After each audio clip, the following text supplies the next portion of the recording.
Okay. Great. So as people are logging in, I want to actually hear about how the homework went. Um, um,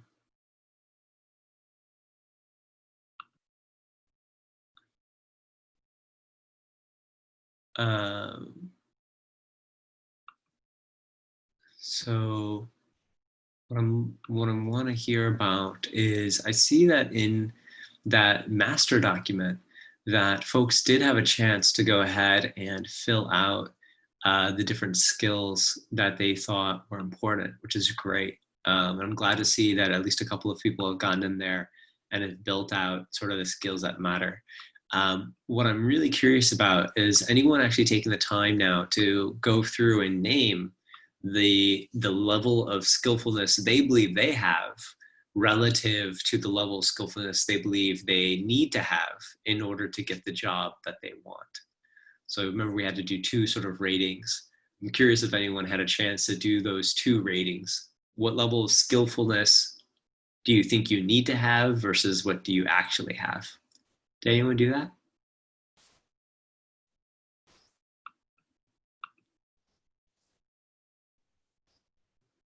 By the way, welcome Gerald, Jeanette. Good to see you.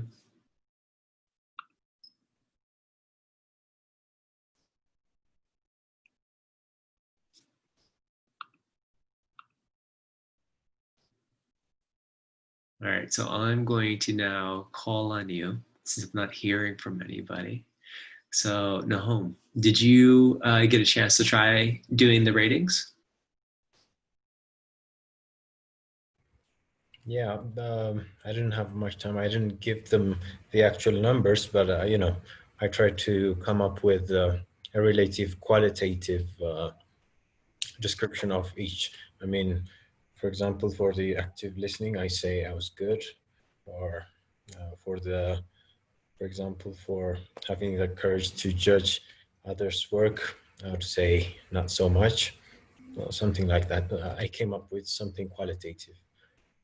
Okay, I'm going to encourage you to go back and do a quantitative analysis. Part of the value of quantitative analyses, and part of what I often will do when I'm working with executives around data analysis and analytics, is I'll actually frame the questions in such a way that inspires inquiry. There's this principle in quantum physics. I forget the actual naming of the principle, but there's this principle that you cannot observe the state of anything without actually changing its state. Has anyone heard this before? Raise your hand or give me a thumbs up if you've heard about this before. Oh yeah, okay, welcome Lal. Great. So you heard this. Um, so when we talk about how that applies to analytics and data science, uh, anytime you engage with data collection, you're actually doing system change, right? So when I ask you questions, you should assume I'm probably trying to get some kind of insight occurring in the questioning itself. So the exercises are not really just about getting data from you. They're actually about you going a little bit deeper into the insight. Um, that's especially true with quantitative analysis. We talked before about how people love to use binaries, right? So when you ask people, thanks, Gerald, is that what it's called, the uncertainty principle? I thought the uncertainty principle was like Schrodinger's cat kind of thing. Um, oh yeah, okay, yeah, no, it is the same. It's the same principle. That's right. That's right. Because when I open the box, either the cat's alive or not. Um, Horrible metaphor. Okay, killing cats. Anyways, thanks for that, for both of you. All right, so but good, Nahum. Thank you for sharing, and I'm glad that you actually had a chance to go ahead and do the analysis. But I want to encourage everyone, do give yourself a quantitative measure on that. Um, Part of the reason I gave you all the rating scale that I gave you is because when we try to measure our skillfulness, I forget I forget again, there's a name for this phenomena. It's a form of overconfidence bias, but there is a phenomena that if you ask people how good they are at something, everyone will tell you they're above average. Now, tell me, if everyone is above average, how does that work mathematically? Right? There's a problem there. But everyone will tell you that on most things, they are above average in their skillfulness. And I'm still waking up right now. So again, the names are not coming to me, but there are two psychologists in the United States who did a lot of studying on this. If I can remember them during our session today, I'll give you the names. But if you take the time to actually do the measurements, you still are likely to overrate yourself. But just by sitting there and doing it, you're less likely, the impact of your overrating, instead of calling yourself 8 out of 10, you might actually call yourself 6 out of 10, especially if you use the scale, right? Because it's going to be hard I hope none of you say that you can write a book on something, unless it's like your own life, which I hope all of you feel comfortable to write the book on your own life.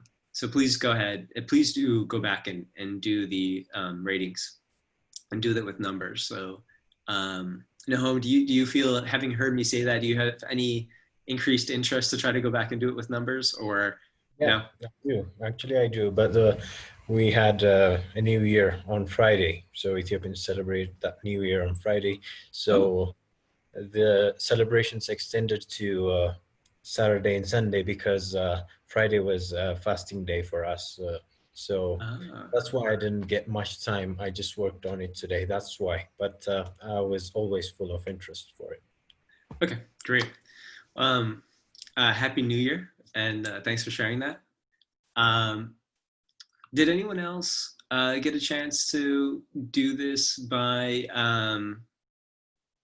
recording, or by quantitative analysis? My goodness, still waking up.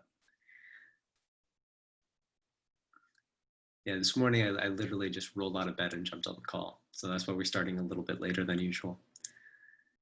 Um, no one else had a chance to do this by quantitative analysis then? All right. Um, well, I can't emphasize it enough. Please go back and do that. So let me go ahead. I'm going to pull up a document. I spent a little bit of time uh, describing what I want to do for the remaining 5 sessions with all of you. And I want to hear from you to see if this works for you. So join me in the Google document, and I'm going to give you a little bit of what my plan is for the coming weeks.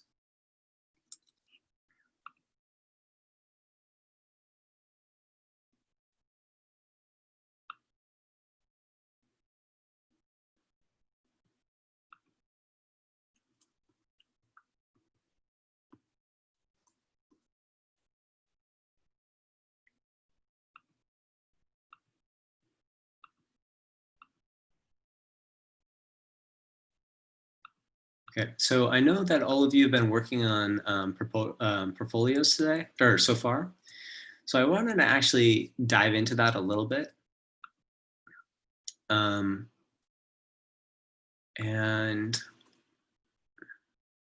I think what I'm gonna do, yeah,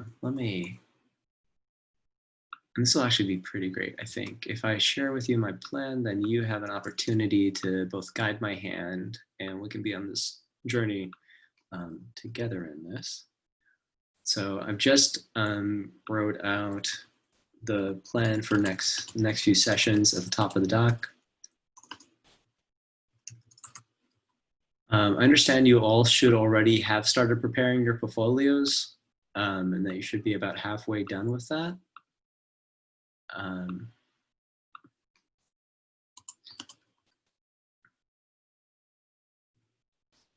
Let me know if I got that right. Can you give me a thumbs up if you're working on your portfolio right now?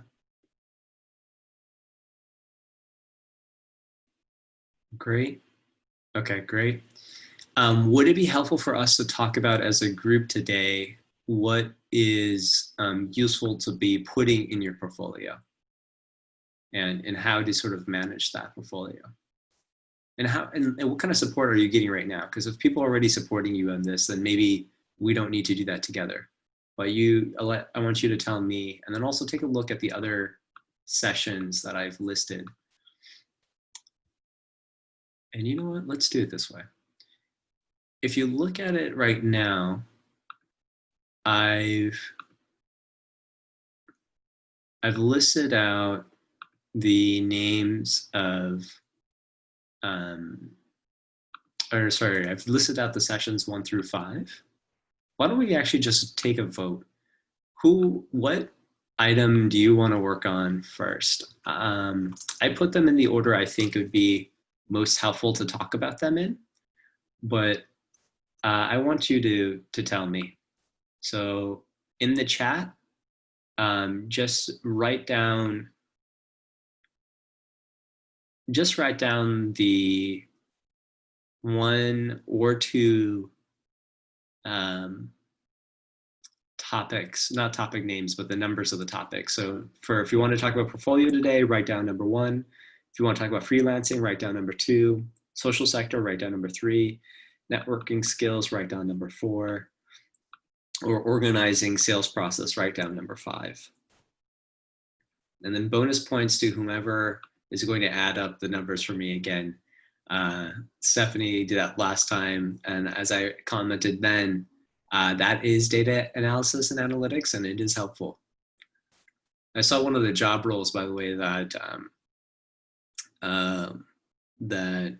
Arun is trying to get you interviews for, and it's very much the kind of role that we've been talking about so far. I think they called it business intelligence. But ultimately, business intelligence comes down to the kind of stuff we're doing, and we've been discussing in these sessions. So I really expect these sessions to be supportive for you. Seeing 2, 4, 1. Okay, a lot of 4s.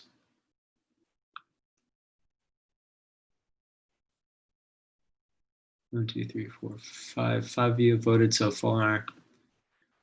All right, then let's get started. Okay, Stephanie's 2 and 5.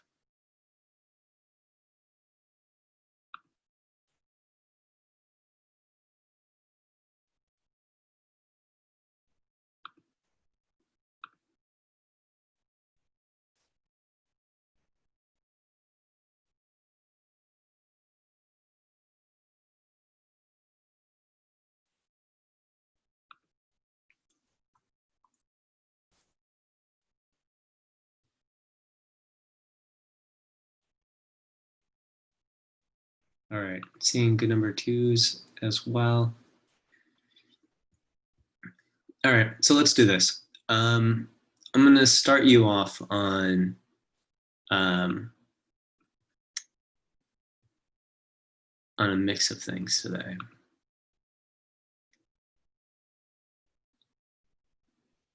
Wonderful, thanks, Stephanie. Okay, yeah, see, that's brilliant. That's absolutely brilliant, Stephanie. I want you then, yeah, it looks like we got 2 and 4. So we got a pretty even split on those 2.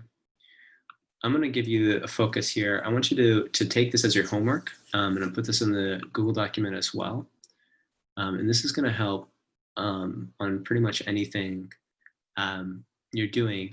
This assignment for you is to be able to talk about yourself very, very quickly. Does everyone know what an elevator pitch is?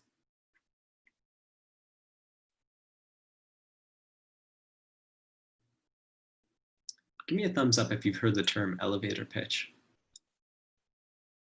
Oh, all of you are really good at Googling, aren't you? So I'm sure some of you are looking it up. All right, great. Stephanie, you've heard of it. All right, good.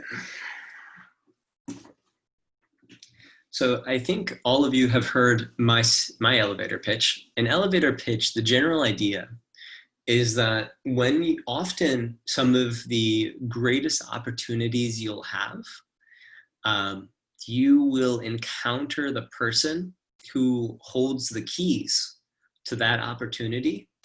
You'll encounter them in a passing situation, as, for example, riding the elevator. And the idea is you should be comfortable saying hello to people as you're going through life, and comfortable explaining who you are in the amount of time it takes from the elevator for you to walk into the elevator, for the elevator to arrive to the destination. I can give you one example for my own personal life. The CEO of American, shoot, I'm forgetting the full name, Experian North America, that's what it's called. Experian is one of the credit rating agencies in the United States. There's three large ones that everyone knows. Experian is one of those three. And the CEO of that company, I bumped into in a social event hosted by my university when I was running the student government for the university. And I spent about 1 minute with him. And he asked me, oh, hi, I'm so-and-so, who, nice to meet you. What do you do? And that I had to give him my elevator pitch. And I explained, I run the student government. We support students and companies like your own, connecting so that students can find great jobs and companies like you can find really great talent. And so I was able to say that, right? An elevator pitch has to be like 2 or 3 sentences. I was able to say that right there on the spot, right? And I made it so clear to him what I do and how he could benefit that he said, great, here's my business card. Now, does anyone want to look up really quickly, what is the revenue of Experian? Put it in the chat once you've got it.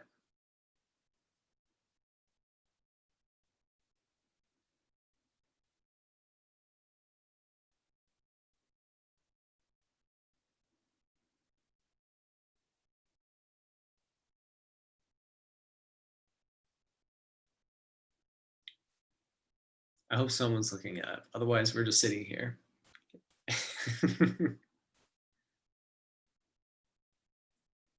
All right, great. Thanks, Noam. Wonderful. So billion, 5 billion, right? So for my event, we were going to be hosting an event at the end of the year, and we were looking for corporate sponsorship. And that CEO gave me that business card, right? And by the way, the elevator pitch is meant to open the door. Often there's 2 things that happen with the elevator pitch. One, you get a business card or some point of contact so you can follow up with them, right? So I got that immediately. 2, you get another question. Okay, how can we work together? How can I help you? How can I support you? How can I learn more about what you're doing? So the first is a follow-up opportunity, and you want to be quick on your logistics. So this is how we talk about networking. Quick on your logistics means that you know exactly how you can help other people connect with you. You do all the work of connecting with each other for the other person. The more important the other person is, the more people want their time, the harder it is to get a hold of them. And if you are difficult to get a hold of, it's hard for somebody to call you. It's hard to schedule time with you. It's hard to navigate what number to call you on or any of that stuff. Or when you're available, the harder it is for you to actually get a hold of the most important people. The easier you make that for really powerful people and important people, the more likely it is for you to get to talk to them. So with this fellow, he gave me his business card. And the business card actually had his assistant's phone number on it. It had his phone number and his assistant's phone number. So by that time, I had experience working with assistants. I called the assistant. I scheduled time with the assistant. I only asked for 15 minutes. Somebody who's very powerful, 15 minutes is hard for them to say no to because it's such a short amount of time. And if you schedule it, what you can do in 15 minutes is you break it up into 3 sections. The first 5 minutes is, hello, how are you? The second 5 minutes is a focus on the content. So whatever questions you have, you make sure you have those prepared. Make sure you thought through what answers might they ask you. Make sure to not try to prove how smart you are. The focus is on asking good questions that inspire them to feel like they have a lot to say, right? And then the last 5 minutes are preparing for a follow-up conversation. So you want to sort of conclude with, this was really wonderful. Thank you so much for your time. Can we talk again, such and such date, maybe a week from now, 2 weeks from now? In those middle 5 minutes, they would have given you something about their opinions about life, what's important for you to be working on, why they agree or disagree with what you're doing. Whatever they say in that last 5 minutes, whatever part really resonates for you, which mattered, was interesting to hear, even if it was something you've heard before, but this is somebody you respect, somebody who's reached a really specific position that's really hard to obtain, like the CEO of a $5 billion business. You want to say in that last 5 minutes, I really appreciate hearing from you about this piece of advice. A lot of people say different pieces of advice, but I know coming from you, it means something different. So I really appreciate hearing it from you, right? You want to share that appreciation, and then you say something like, this was really meaningful for me. Can we have another one of these conversations in 2 weeks or so? And you navigate that closeout. Now, this 15-minute sort of format is something I use at IBM all the time.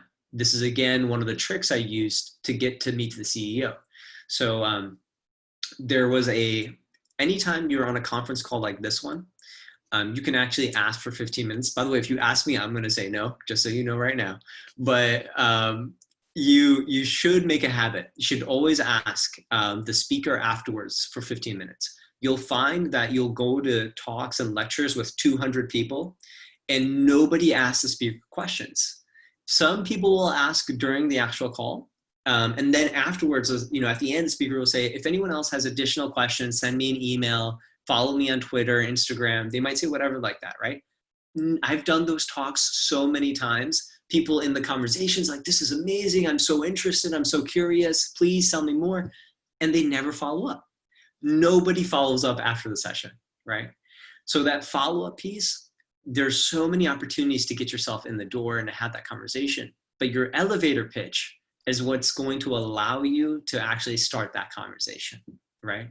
So that's how you set up that conversation. You want that really brief 2 to 3 sentences that explain who you are and how it relates to the specific audience you're trying to talk to in this moment, right? So really, when I create elevator pitches, I have many of them. There's the elevator pitch I've given all of you. I've been a data scientist for over 6 years. I've been a manager, and I've been a speaker in data science, and I've worked with some of the biggest companies in the world, right? So that's my elevator pitch to you as students in data science, right? Now, when I go in the nonprofit world, my elevator pitch there is that I've run a nonprofit program for 7 years as a volunteer, and I've worked in development work in India, and now I'm get to say that I've worked with all of you remotely in Africa, and mostly done vocational training, but I've also worked on doing effective altruism and evaluation of nonprofit programs. So that's my elevator pitch when I'm in the social world and the nonprofit world. When I'm in the consulting world, my elevator pitch is that I work with Fortune 500 management consulting firms, mostly doing strategy and analytics. And I've focused on what's called people analytics, the data science of organization effectiveness. So depending on my audience, I know exactly how I'm going to speak to them. That's 2 to 3 sentences. I can give those to you, off the top of my head without a problem, right? So all of you need to be really clear on what is your elevator pitch, your 2 to 3 sentences to establish a conversation or relationship. Let's do this. As I transition, I want to hear from some of you. Put a quick elevator pitch. Let's say tomorrow you meet a hiring manager, somebody who is hiring for a business intelligence analyst. What is your elevator pitch? Write in the chat. And remember, you don't get to decide when you're going to meet somebody. It just happens. So I'm asking you to deal with life right now. Write it in the chat. What are you going to write?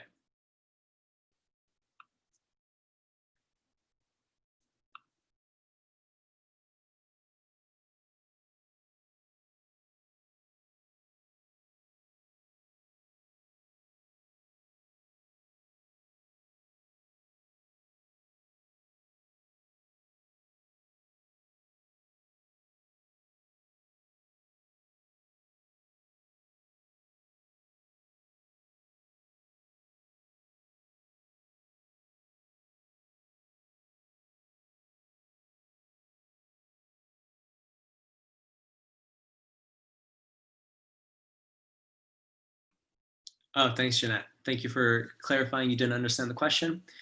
The question is, if you meet somebody really important, for example, somebody who wants to hire a data scientist specifically focused on business intelligence, if you met them tomorrow at a coffee shop, on the street, in an elevator, or at a party, and you only had a few seconds to like tell them, hi, this is who I am, right? They said, hello, Jeanette, how are you? What do you do? So you only have a few seconds to introduce yourself before, people decide to do something different. What can you say in 2 or 3 sentences that quickly communicate who you are and will grab their interest in who you are? So write that in the chat. I'm going to give you 2 more minutes to do that. And Jeanette, give me a thumbs up if that made sense now. Wonderful.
All right, that's 2 minutes. You probably have a little bit less than 2 minutes to realize that you need to share an elevator pitch when you actually meet somebody in real life. So if you struggle with this exercise, that should be information for you, right? That's a little bit of data for you. This is an important exercise for you to go and figure out. I want to note a few things. All of you are writing similar things in the chat, right? And while it's good because all of you are trying to do the similar thing, and I mentioned the same audience for all of you to address, the challenge with that is first of all, you're not all the same person.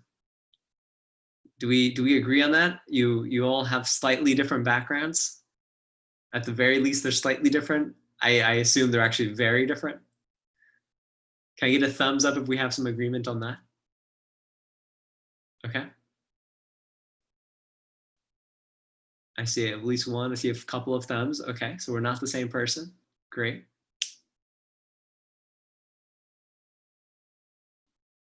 I love Brian putting in the 10 Academy plug. Yes, Brian. Just remember that 10 Academy is still a growing brand. So whoever you're talking to may or may not know what 10 Academy is. If they know what it is, plug it. That's great. Drop the name. If they don't know what it is, it's better off that you focus on something they know, right? So you can talk about 10 Academy after you have a relationship. Make sure you talk about what you know, what they know. Coming back to this point though, around what you want to, how you want to catch their attention. Stephanie, what's something unique about you that no one else in this room probably has, that's about them, that can add to the color of your data, of like who you are as a data scientist, that could make somebody interested in you? And it doesn't need to be no one else has this, but it might be somewhat rare, even in 10 Academy. And obviously valuable to a potential employer.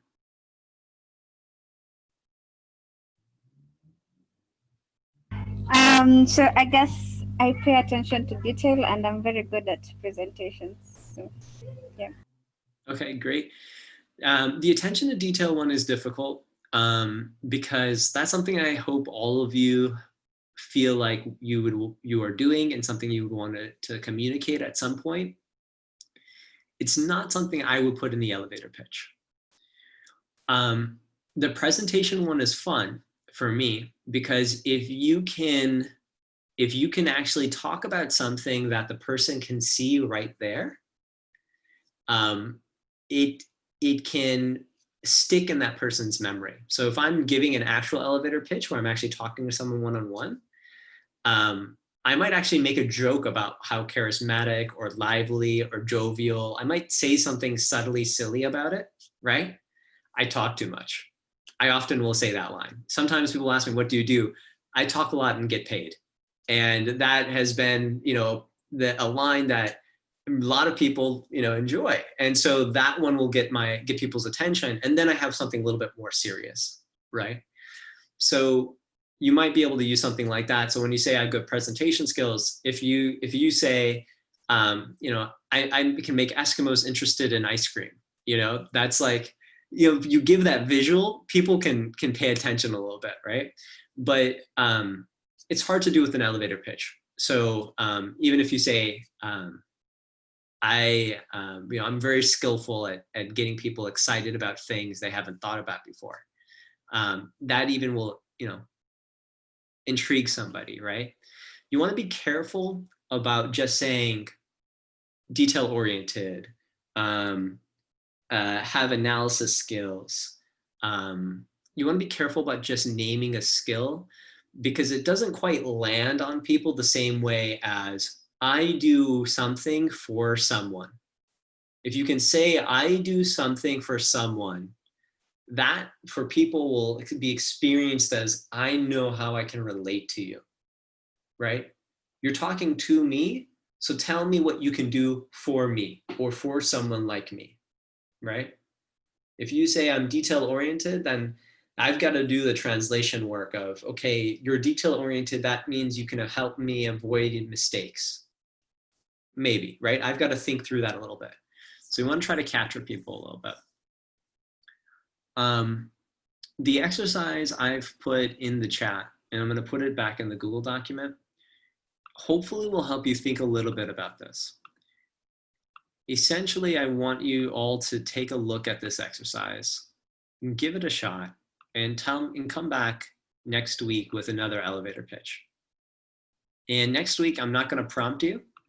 I want you to come into the session and just give your elevator pitch when you join the session, as if you're meeting me for the first time. Sounds good? Give me a thumbs up if you remember this. Do you understand this assignment? And you will remember it for next time? All right, wonderful.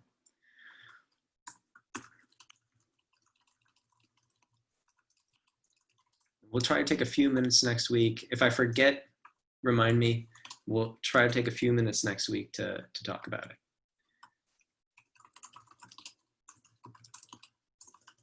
All right, and then also I'm going to look for an article. I've got an article I've been drafting, but I don't think I ever finished writing it, on how to find a mentor.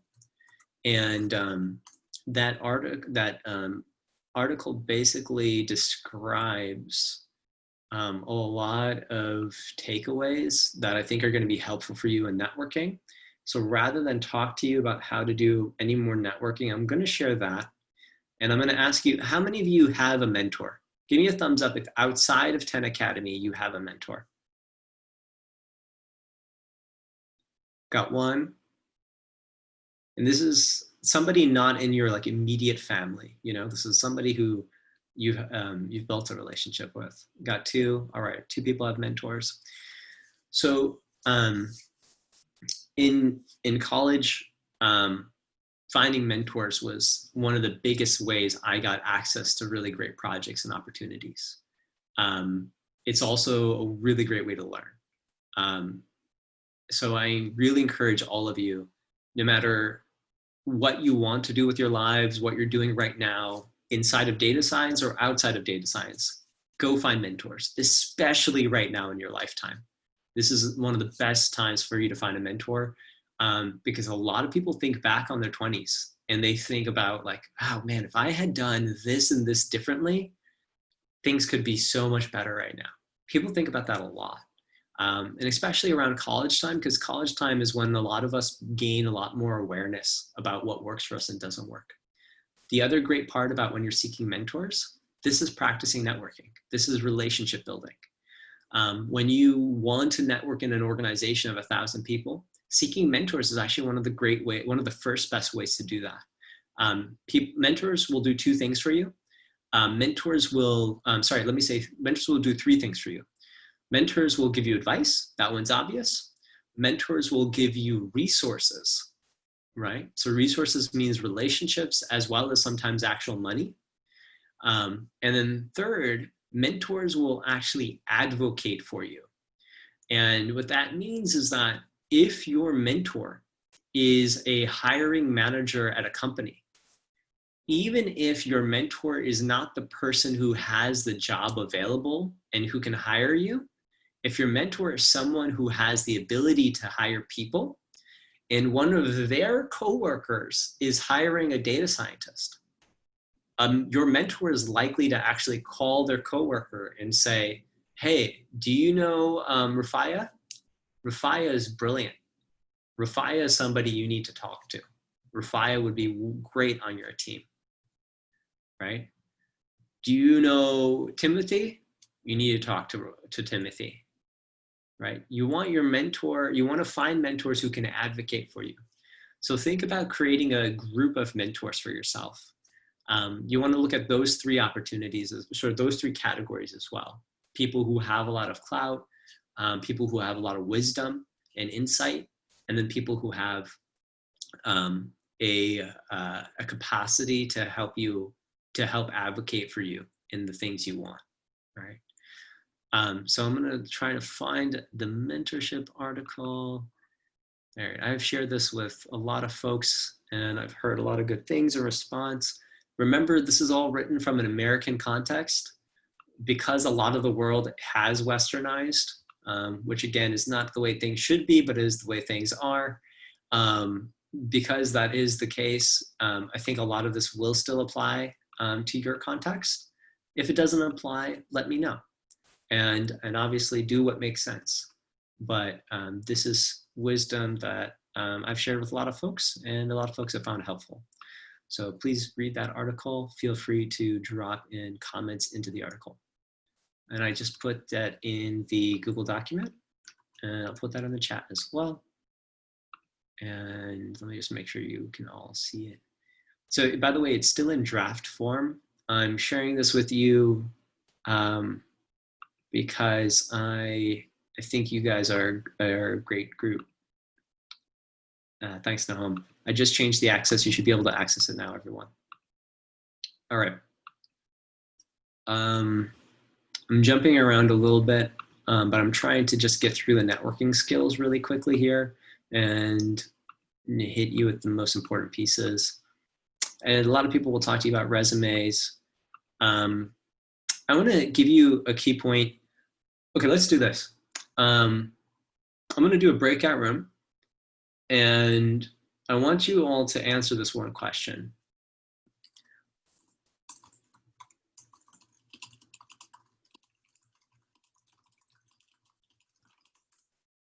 This is the question I want you to answer in the breakout room. How do you build relationships that matter in your life?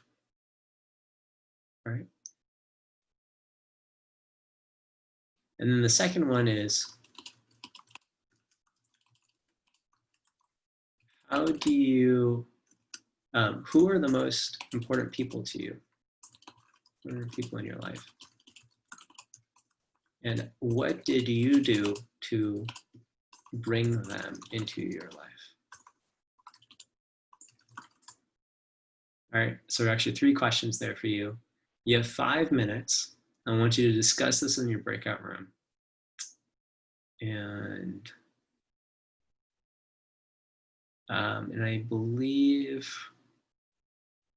yeah, I believe everybody is there. Okay, great. Can I get a thumbs up if you understand this question?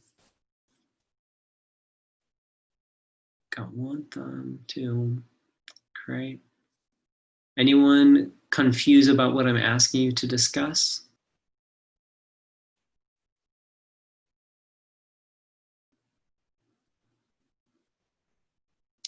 Wonderful. Well, Muyu, does that imply that you're not sure about the second and third? Okay, wonderful. Thank you for clarifying. So the second question I'm asking you is, so who are the most important people in your life? The CEO of Experian was not somebody I became close to, but the CEO of a business that is a $10 million business was someone I did become close to when I was in college. I did not have $10 million. I did not have $100,000. But this person owned a $10 million business, and I started a relationship that lasted over 10 years. And he's helped me a lot over the years. I did very specific things to bring him into my life. My mother is someone who's very important to me. The only thing I did to bring her into my life is I exited her womb. So I didn't do anything, right? So I want you to ask that question seriously of yourself. Who is important in your life? And what did you do to bring them into your life? All right. And we're talking about the most important people.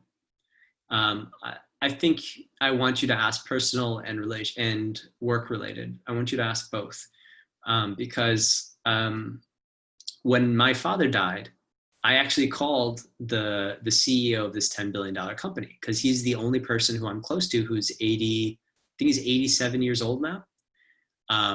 And so he had seen a lot of death in his life.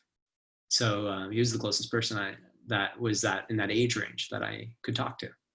So you'll find that a lot of your really work-related relationships become very personal. And when they do, that's when you have a really meaningful connection where you can ask hard questions, right? You can ask really difficult things like, hey, I think the work world is just sexist and they're all hating on women and they always will. What do I do about that, right?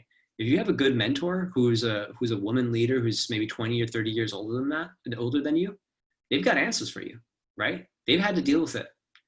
So I want you to ask yourself these kinds of questions. So personal or work related, both, looking at your whole life, who are the most important people? What have you done to bring them into your life? And now that I've explained this question, I'm going to give you more time and I'm going to ask you a follow-up question. Who do you want in your life that is not currently involved in your life? And what can you do to bring them in? All right. So a lot of questions for you to answer there. I'm going to give you 8 minutes to discuss. And I will see you back here in 8 minutes.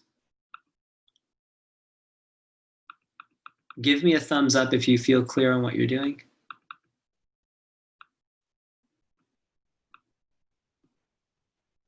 All right, great. And by the way, I promised last time that we would do a meditation. I'm going to cheat today. I'm going to get to do the meditation while you all are in session. And you're going to all have to discuss these questions. Unfortunately, we're short today on time.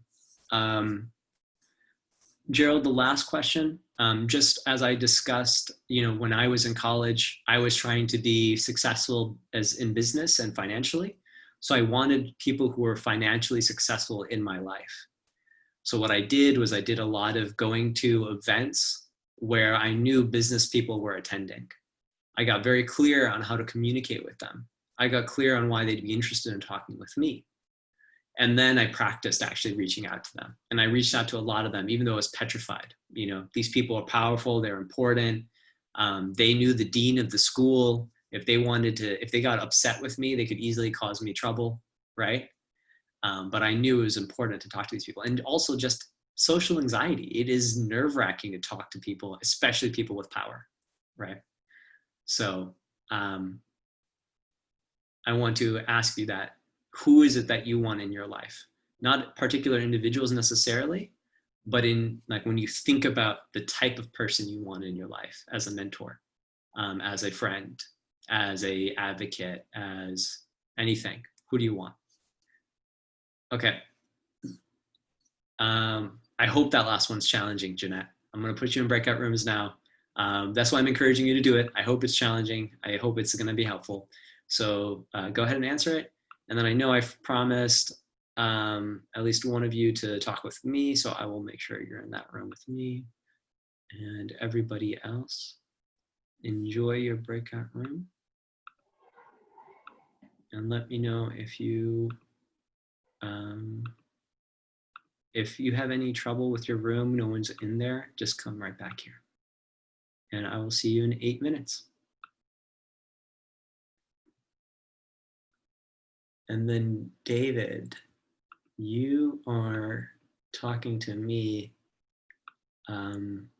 because I promised that for you.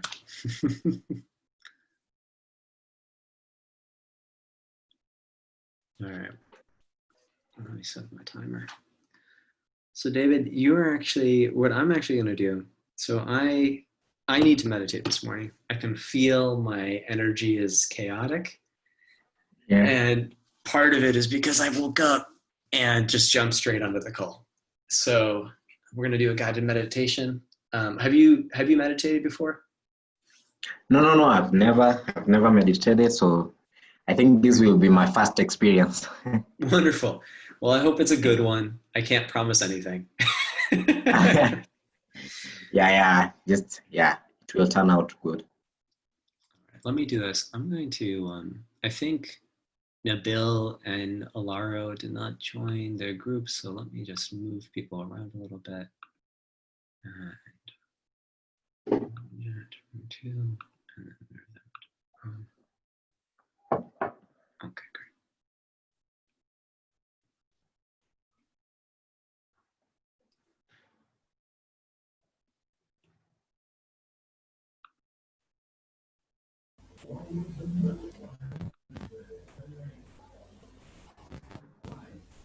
Hi guys, I did not have anybody in my breakout room. It's just Thank you, Rafaya. Actually, I'm going to send you back to room 2. If you click on the breakout rooms icon, it should invite you to go back. And yeah, and you should see folks in there now. Okay, but what if I don't want to live here? I'm sorry, what if you don't? Want to go to the breakout room and I want to stay here. Well, I will ask you, please go to the breakout room. That's what I'll do. And then if you still refuse, I'll just stare at you until you go.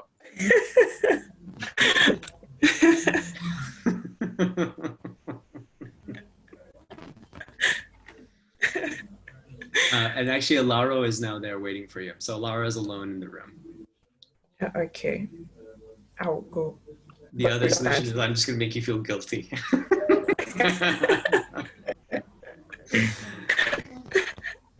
right. See you, Rafaya.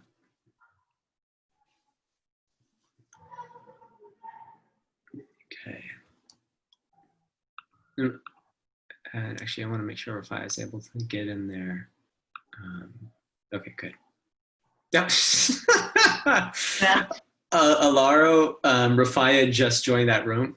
So if you want to try to go back to the breakout room, you can hit the breakout room icon that's at the bottom of the screen now. You should be able to go back to the room. And Rafaya, we just sent Rafaya there because we knew that you were there.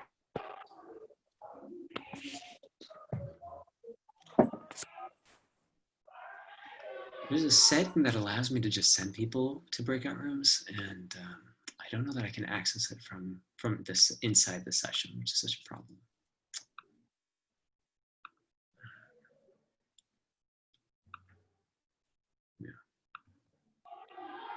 Idris, I was the only one in the breakout room, so I left. Yeah, Laro, can you go back to the room? We just sent Rafaya into the room, so she should be there now.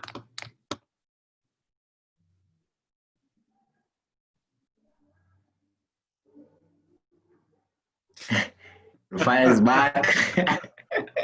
Oh my God, Alaro just came here to say the same thing. So Rafaya, please go back right away before he leaves again. Okay, I'm gonna go in that room right now too.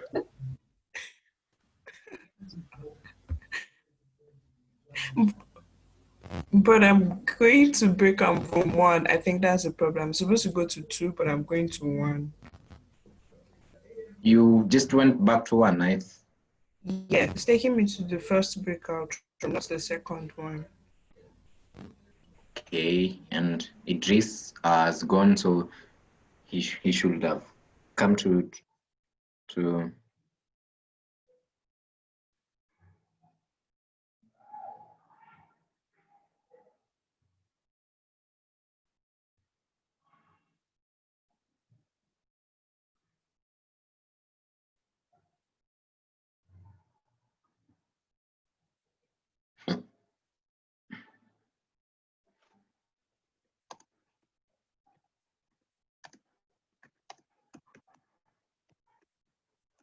All right, now we will do a little meditation, and if anyone joins us, they might be confused, and that will be okay. All right, so David, I want you to get comfortable in your chair. Yes. And just sit back. Try to get in a very comfortable position where everything's sort of resting, and you're not really actively holding up your body in any way. And yeah, I'll invite you to close your eyes if you like. You can also look down if that feels more comfortable.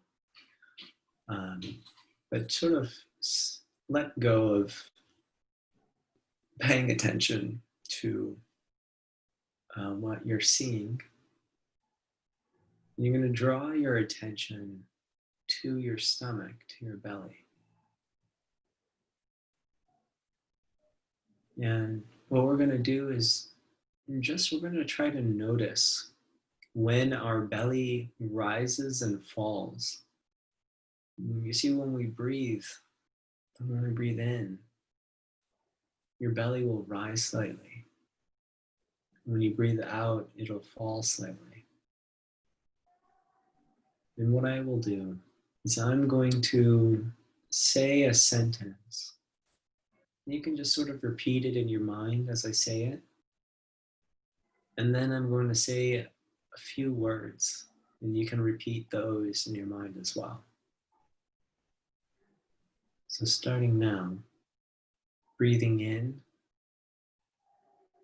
I know that I am breathing in. Breathing out. I know that I am breathing out.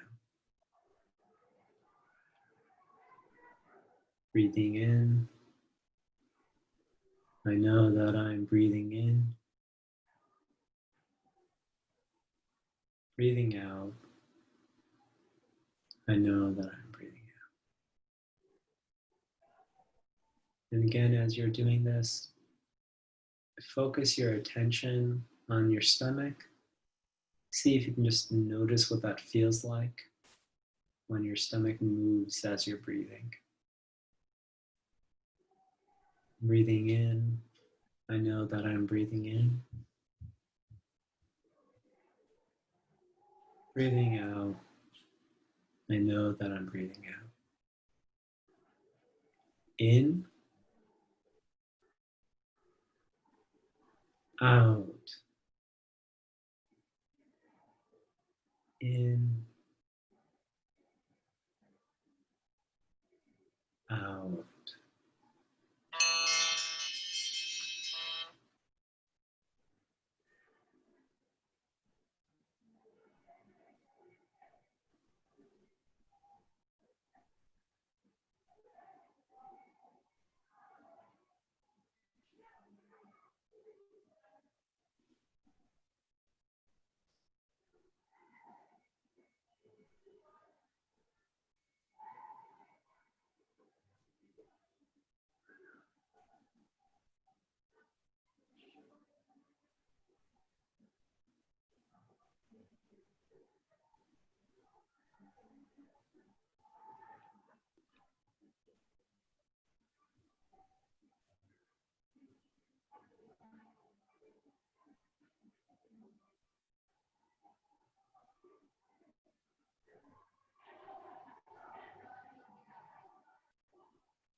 You might notice your attention wandering. That's okay. Just bring your attention back to your stomach. Breathing in, I know that I'm breathing in. Breathing out, I know that I'm breathing out. In, out.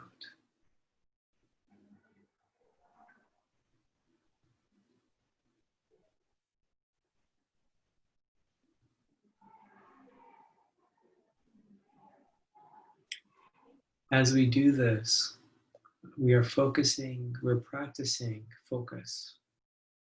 We're practicing concentration.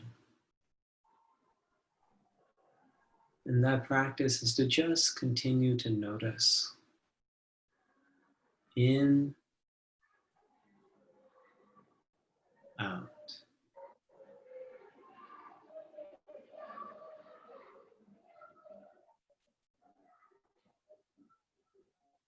You're not fighting the thoughts. You're not fighting the feelings. You're just noticing, oh, that's a thought. That's a feeling. If something draws your attention. And then you bring your attention back to what you want to focus on. Your breath, your stomach. In, out.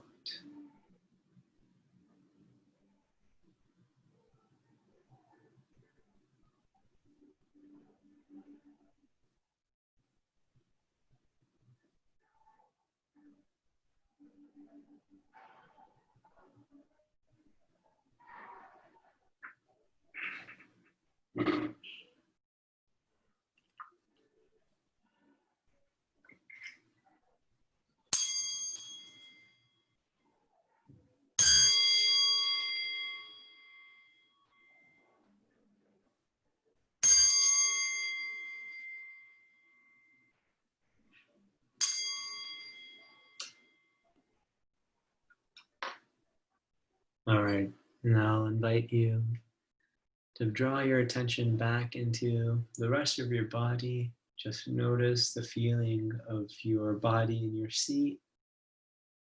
Bring your awareness back into your room.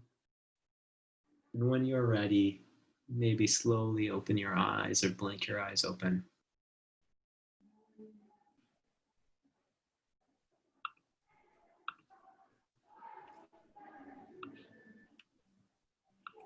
And I'm going to invite everyone else back into the room as well, David.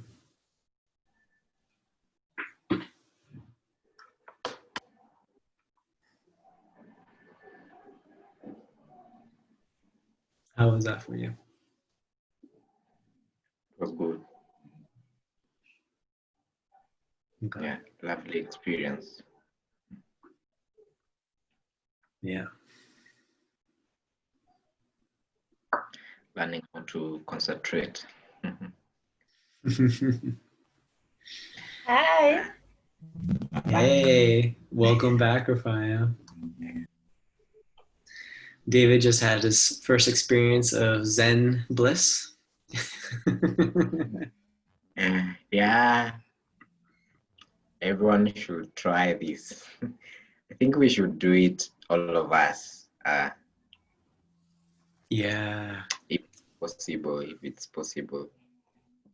Maybe we can do a closing meditation. Do I want to do that? Yeah, sure. Actually, I don't know that I want to do that right now. Let's try to do it next time. Okay. Yeah.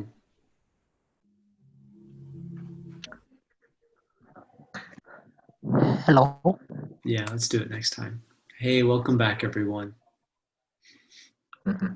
Oh, Idris, I had my computer blew off, so I've borrowed another computer. I was not in the break room.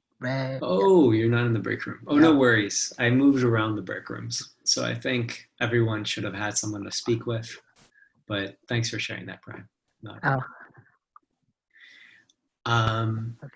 So today I can now share my video. I see. No worries. All right. I would love to hear from folks, though. Let's hear for at least 2 or 3 people, especially if you have not spoken yet today. If you have not spoken today, I'd love to hear from you. What kind of people do you want to have in your life that are currently not in your life? Or if there's a specific person, either I would love to hear. Maybe in the chat or just say it out loud. You can just come off mute. We'd love to hear from anybody who has a specific person in mind or has a type of person in mind that they would like to invite into their life. Hi. Hi, go ahead, Rafaya. Okay, so me and Abubakar actually had like a very interesting conversation about the type of people we want in our life, and I told him that I wanted a strong woman in tech. That's the kind of person I want in my life as a mentor. And he told me that he wanted someone strong in tech too as a mentor, but that he thinks he has someone from Data Science Nigeria, I think a top person from Data Science Nigeria, and he also told me about a lady in Data Science Nigeria. I think her line is a natural language analysis, I think. So he told me about her, and he's going to give me more information about her. So probably I will reach out to her. Wonderful. So I want to make sure everyone's heard this. Rafaya, just in this exercise, has found a connection, right, to somebody that might be the kind of person that Rafaya is looking for, right? So part of the reason this exercise is so important is when we are clear on what we're looking for, we find it. If you're not clear, you're not going to find it, right? That's great, Rafaya, and thank you, Abubakar, for making that connection, for promising to make that connection. Rafaya, it's your job to follow up and make sure that you actually get the connection, right? So Abubakar might get busy, the other person might be busy. Make sure you follow up, Rafaya, because this is your opportunity. Does that make sense to you? Yes, it does. Okay, wonderful, Yes. wonderful. Thank you for sharing that. Thank you. Yeah. Great. I see Wamuyu. Wonderful. And Wamuyu, I appreciate you sharing the personal aspect too. Wamuyu is highlighting in the chat here, right? Rafaya said a strong woman, right? And that must mean something very specific for Rafaya, and that's really powerful. Wamuyu is also saying specifically someone who's married or mothering, right? So, when I hear that, I have an understanding that Wamui is looking for a woman who's doing it all, right? Who's having this great job and also taking care of a family that Wamui might be aspiring to have similarly, right? So now I have a sense of who to connect her with. And when I put her in touch, when I share that with somebody, hey, you have a PhD, you're in STEM, and I want to put you in touch with this person. Part of what they're interested in is somebody who's already a mother or mothering or married. And that is going to create a personal connection very quickly, right? And so that relationship will become strong fast. So that's really great. That's great that you named that. I want to hear from one more person. If you want to say it out loud or say it in the chat, especially if you haven't spoken yet. I think, Ken, I saw you come off mute. If you wanted to share, go for it. We were with Kevin, and time ran out actually. So you're Ronald. What? Your name is Ronald? No, Ken. Okay, Ken. Okay, good. Sorry, Go ahead. No, we were paired with Kevin, so time ran out. Got it. So for Kevin, the most important people in his life are his friends. Actually, 4 of them. So there are different friends. One's a lawyer, and then one's his childhood friend. One's his business partner, and they were studying together. Sorry, Ken. I'm going to jump in. I want you to focus on yourself for this question. So for this question, focus on yourself and just tell me what kind of person are you trying to bring into your life right now? Personally, it just hit me I want to bring into my life.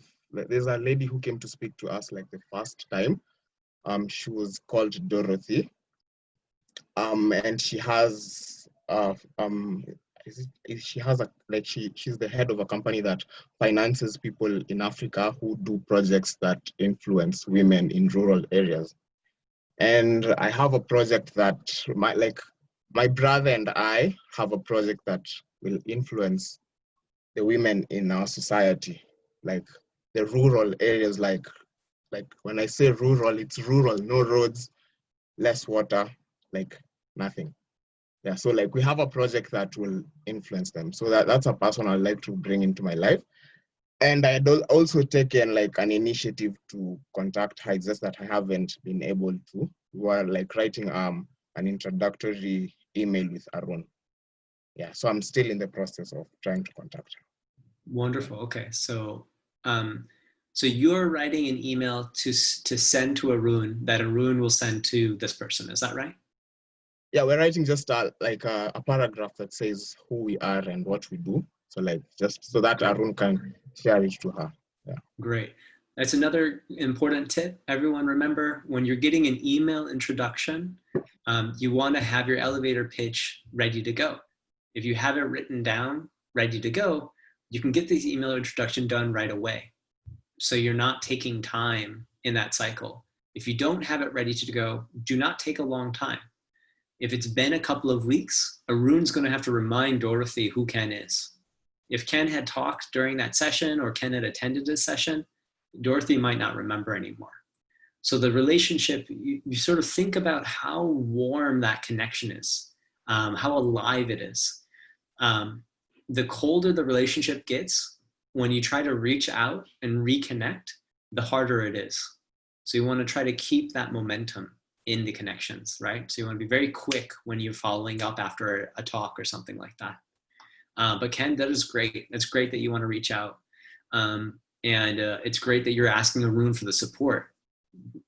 Always ask for people who can advocate for you, right? So Arun's running 10 Academy. Arun knows all of you. So if you ask Arun to make an introduction, that's really great. Please don't everyone ask Arun to introduce you to Dorothy right now. If all of you message at once, she'll get swamped. But it's really great. It's really great that you're doing that, Ken. Ken, would you be open to hearing one piece of feedback that's unrelated to this? Yeah, surely. Yeah, sure. Actually, I one thing I noticed I did wrong is I took so long to contact her. Yeah, I think it's been, is it 6 weeks or 8? Yeah, so that's one thing I've gained now. Yeah, great. I'm glad you picked that up. I just want to point out, by the way, all of you will make mistakes. I've made hundreds of mistakes in my experience, in my relationship building, in my networking, in my life, in my career. You're going to make mistakes all the time. Does everyone know who Rihanna is? Give me a thumbs up if you know who Rihanna, the singer. Give me a thumbs up. I got 1, 2, great. I've got a couple of thumbs up, wonderful. This is a tattoo that Rihanna, one of Rihanna's first tattoos on her body. Can you read it? My handwriting is not perfect. Somebody read it out loud for us. Never a failure, always a lesson. No, never a failure, always a lesson. That's right. I read that Kevin's asking who Rihanna is. Rihanna, you might not be hearing me pronounce it the same way you would pronounce it, but she is a famous pop star, music artist. Oh, good. Thanks, Kevin. I wasn't sure. You know, I work in multiple cultures, so I have to be very careful to not assume too much. But I actually assume most of you know who Rihanna is. All right, anyways, never a failure, always a lesson. So I want to encourage all of you, anytime you hear me say that you missed something, you did something you could do it, that you could do differently, that could help you in the future, please never hear me say you're a bad person, you're wrong, you're a failure. I'm not saying that. You're never going to be a failure, right? You just always have an opportunity to learn. And if you don't learn, then maybe you'll miss out on some opportunities. And if it takes you longer to learn, you might miss out on some opportunities. But that doesn't mean you fail. You always have an opportunity to learn. So I want you to remember that. And I just found this last week, and I've now written it, and it is on my computer. So it's a reminder for me as well. Those of us who work hard will often forget this. Okay, wonderful, great. It sounds like a lot of you have thought about who you want to connect with, how you're going to think about who you're looking to connect with. I think that's really important, and I want you to now take that as homework.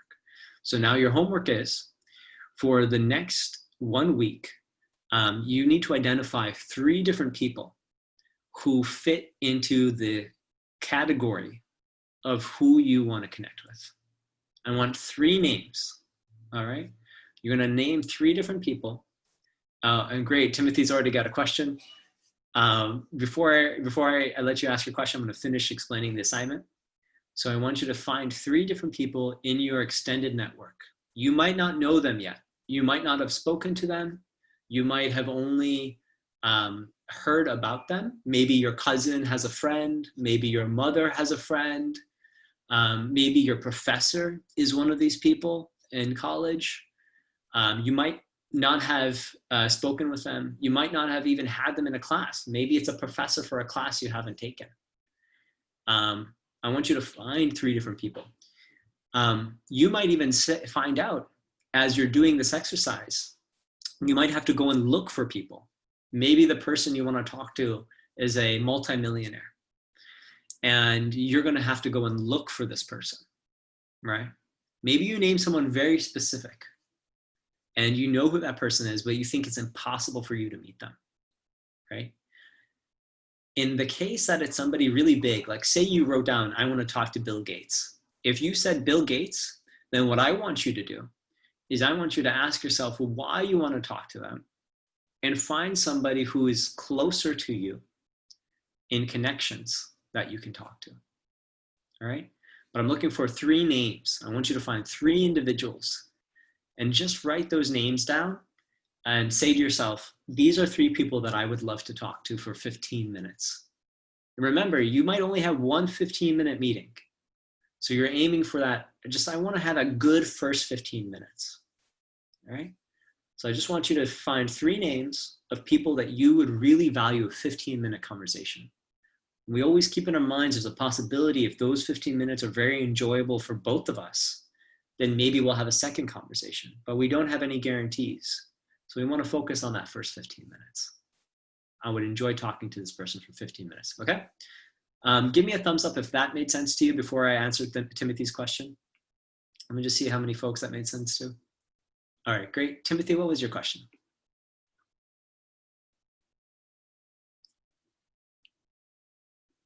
I think Timothy may have frozen. Okay, yeah, and they dropped off. All right, so when he comes back, he can ask a question. Does anyone else have any questions about this exercise?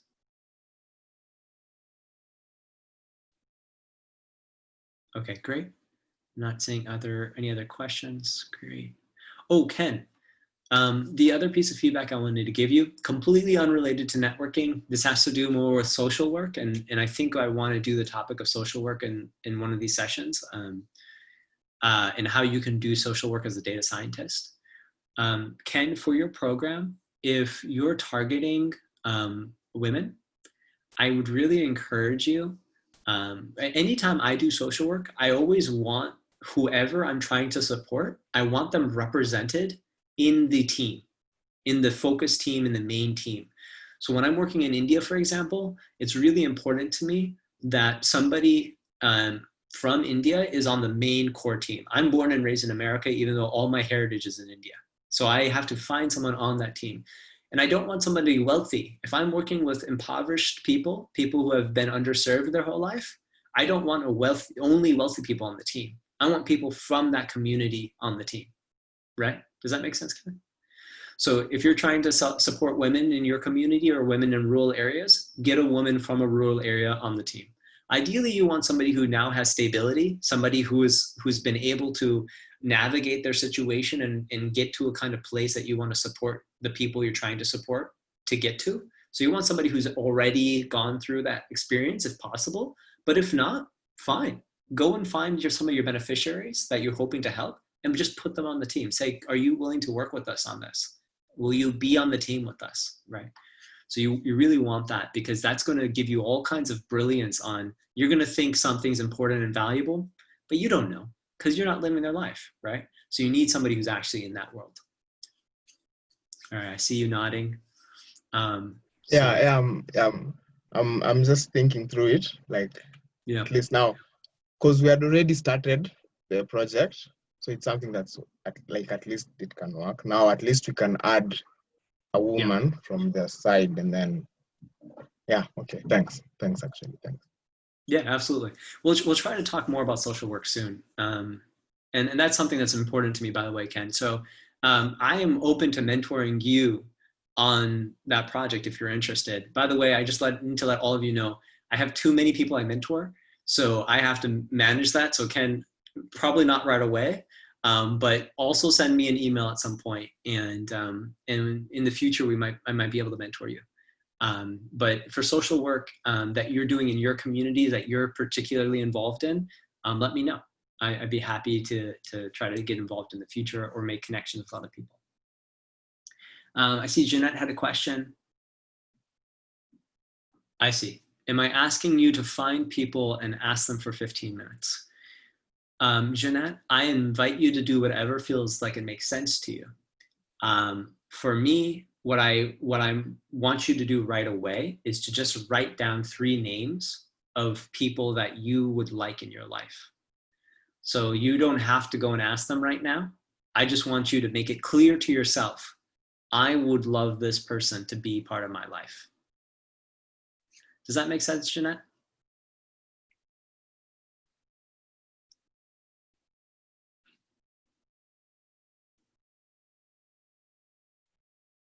Okay, great. See that thumbs up. Thank you for that. All right. So everyone, as you know, I'm very much about practical skills, and practicing is a big part of being practical. So that's why I'm talking less about theory, and I'm just trying to get you to do some stuff. There's a lot of books out there on what is networking, what is relationship building, how do you move ahead, how do you build leadership skills. I encourage you all to check out some of these books. Dale Carnegie's How to Win Friends and Influence People. That was a Bible for me when I was in college. It was helpful in a lot of ways. It is very white-centric. It is very American-centric. I don't know that I recommend it now, but it has a lot of good tips. So if you want to look up the cliff notes on that book, great ideas, a lot of great thoughts. I really encourage you to read local authors, people who are from your communities, who are from your environment. You're going to get a lot more really valuable stuff than you're going to get from just the Western stuff. So do both. Read some of the Western stuff, because unfortunately, For me, unfortunately, the way it is, not the way it should be, but the way it is that a lot of the world's business environments are basically Western now. So do read the Western stuff. It'll help you connect with a lot of business leaders. But also read the local stuff, because it'll help you actually get grounded in your context. And there's just wisdom that's being missed out by the West, I think. So I encourage you to try to do both. Timothy, you had a question earlier before you dropped off. Are you there now? It looks like you might be frozen again. Okay. All right, we'll give you a chance to come back. Okay. So I'm going to just, on the networking side, I'm just going to finish up a few points here. I'm going to try to wrap up in the next few minutes. Okay.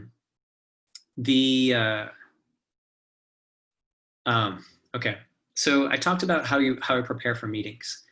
In the past, when, oh yeah, so I'm not making the session that interactive. I realize that. And actually now I'm feeling a little torn. So let me do this. I've got a few more topics I want to talk about when it comes to networking. And we can talk about any of these topics. Oh, it didn't cover the numbers for me. Ooh. Let's see if I can get it to do the numbers. Well, yeah, I guess if you can just tell me what you would like to talk about next. Anyone can come off mute, or you can just write it in the chat if you have any interest in talking about these different things. The first one, cold calling, warm messages, warm relationships. This is sort of the natural progression that relationships I've seen in my life take, and we can talk a little bit about that. Balancing is talking about how much you prepare when you're trying to get ready for a conversation or you're trying to get a conversation started. So figuring out the right balance is how much time to prep. The actual logistics of inviting someone into a brief meeting, we've already talked about that a little bit. We can talk more about that.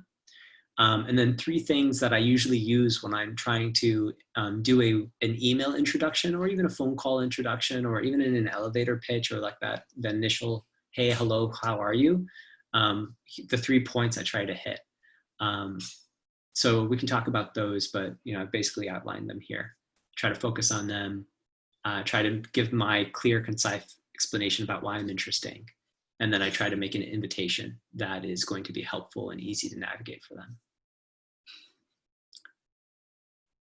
I can say more about all of these things. You might already feel like you've already heard enough.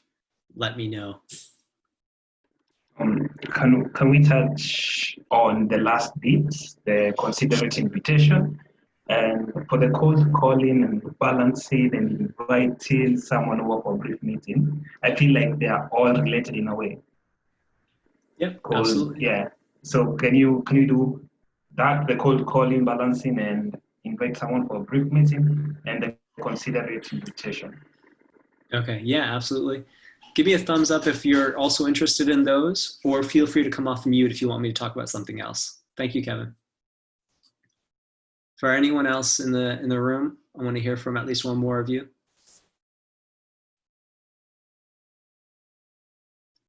Great, I see a thumbs up from Rafaya and from Nahom.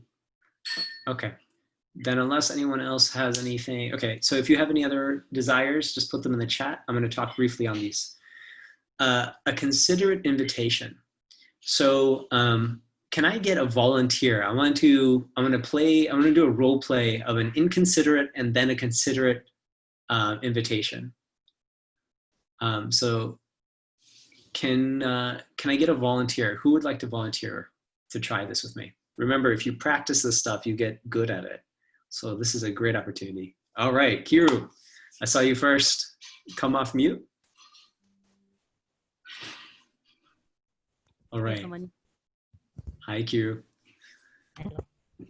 All right, so Kiru, let's say that you're someone I want to meet. So someone I would like to meet right now. So always I need to do the homework I give you, right? So I need to now figure out who is someone I would like to bring into my life. And I think someone I would like to bring into my life right now would be, Angela Davis. All right, that's obvious. Okay, great. And I probably am not going to get to talk to Angela Davis because Angela Davis is so up there. But who I would probably get to talk to is Mia Mingus. So both of these people are activists and like scholars and really well known. And both have worked in what's called transformative justice. And I really am excited about transformative justice. So, so Kiru, we're going to do a role play. You're going to be Mia Mingus, okay?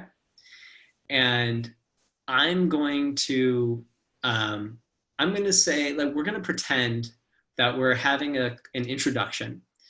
And I'm going to introduce myself. And I want you to just sort of say, okay, nice to meet you. Does that work for you? Yeah, that works. Okay, great. And then after you say that, I'm going to make an invitation, okay? And you can just answer the invitation however you would like. Sound good? Yeah, sounds good.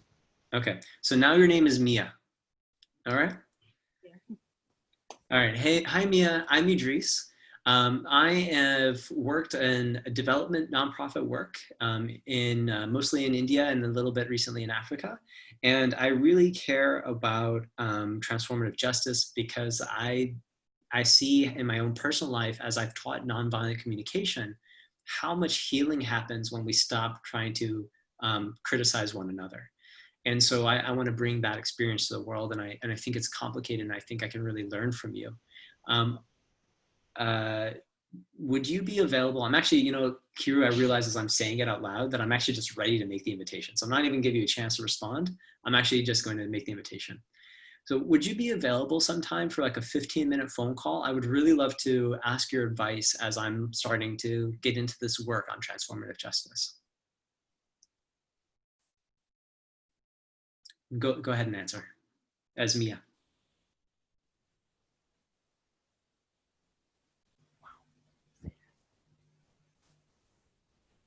Hello, I lost when you talk at the end there.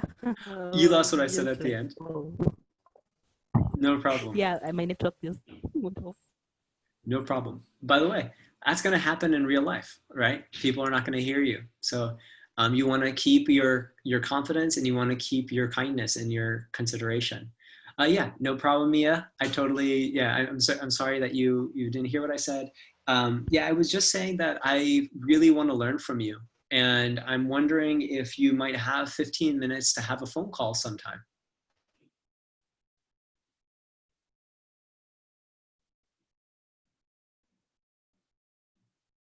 Mia, you still there?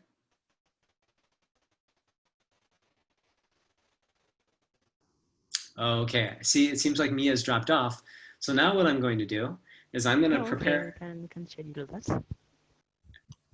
Can you say that one more time? Yeah, I'm here. You cannot hear me. Hello. Yeah, it seems like the connection is really poor. So Mia, I'm going to send you an email. Yeah, I can actually hear you, but I think there's a delay because I can hear you. Okay. Here there is a delay. No problem. I would really love to find 15 minutes to speak with you one-to-one. Maybe we can use a landline line for the future call. Is that something you're available for?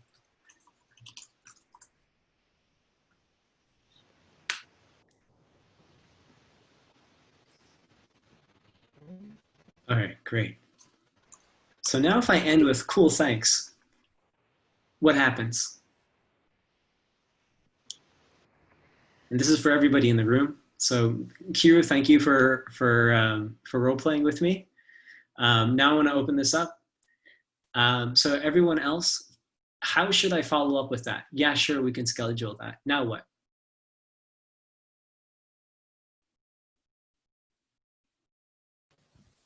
I don't know if you can hear me because I think I can hear you, Kiru. Yeah, go ahead.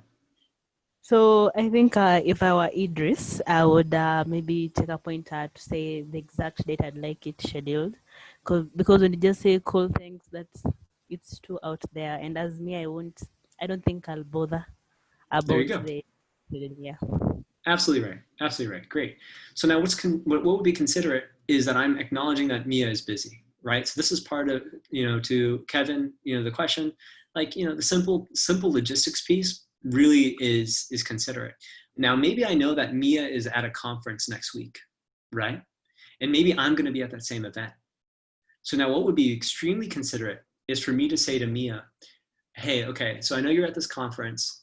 Why don't we meet half an hour or an hour afterwards? Maybe you're still in socializing mode.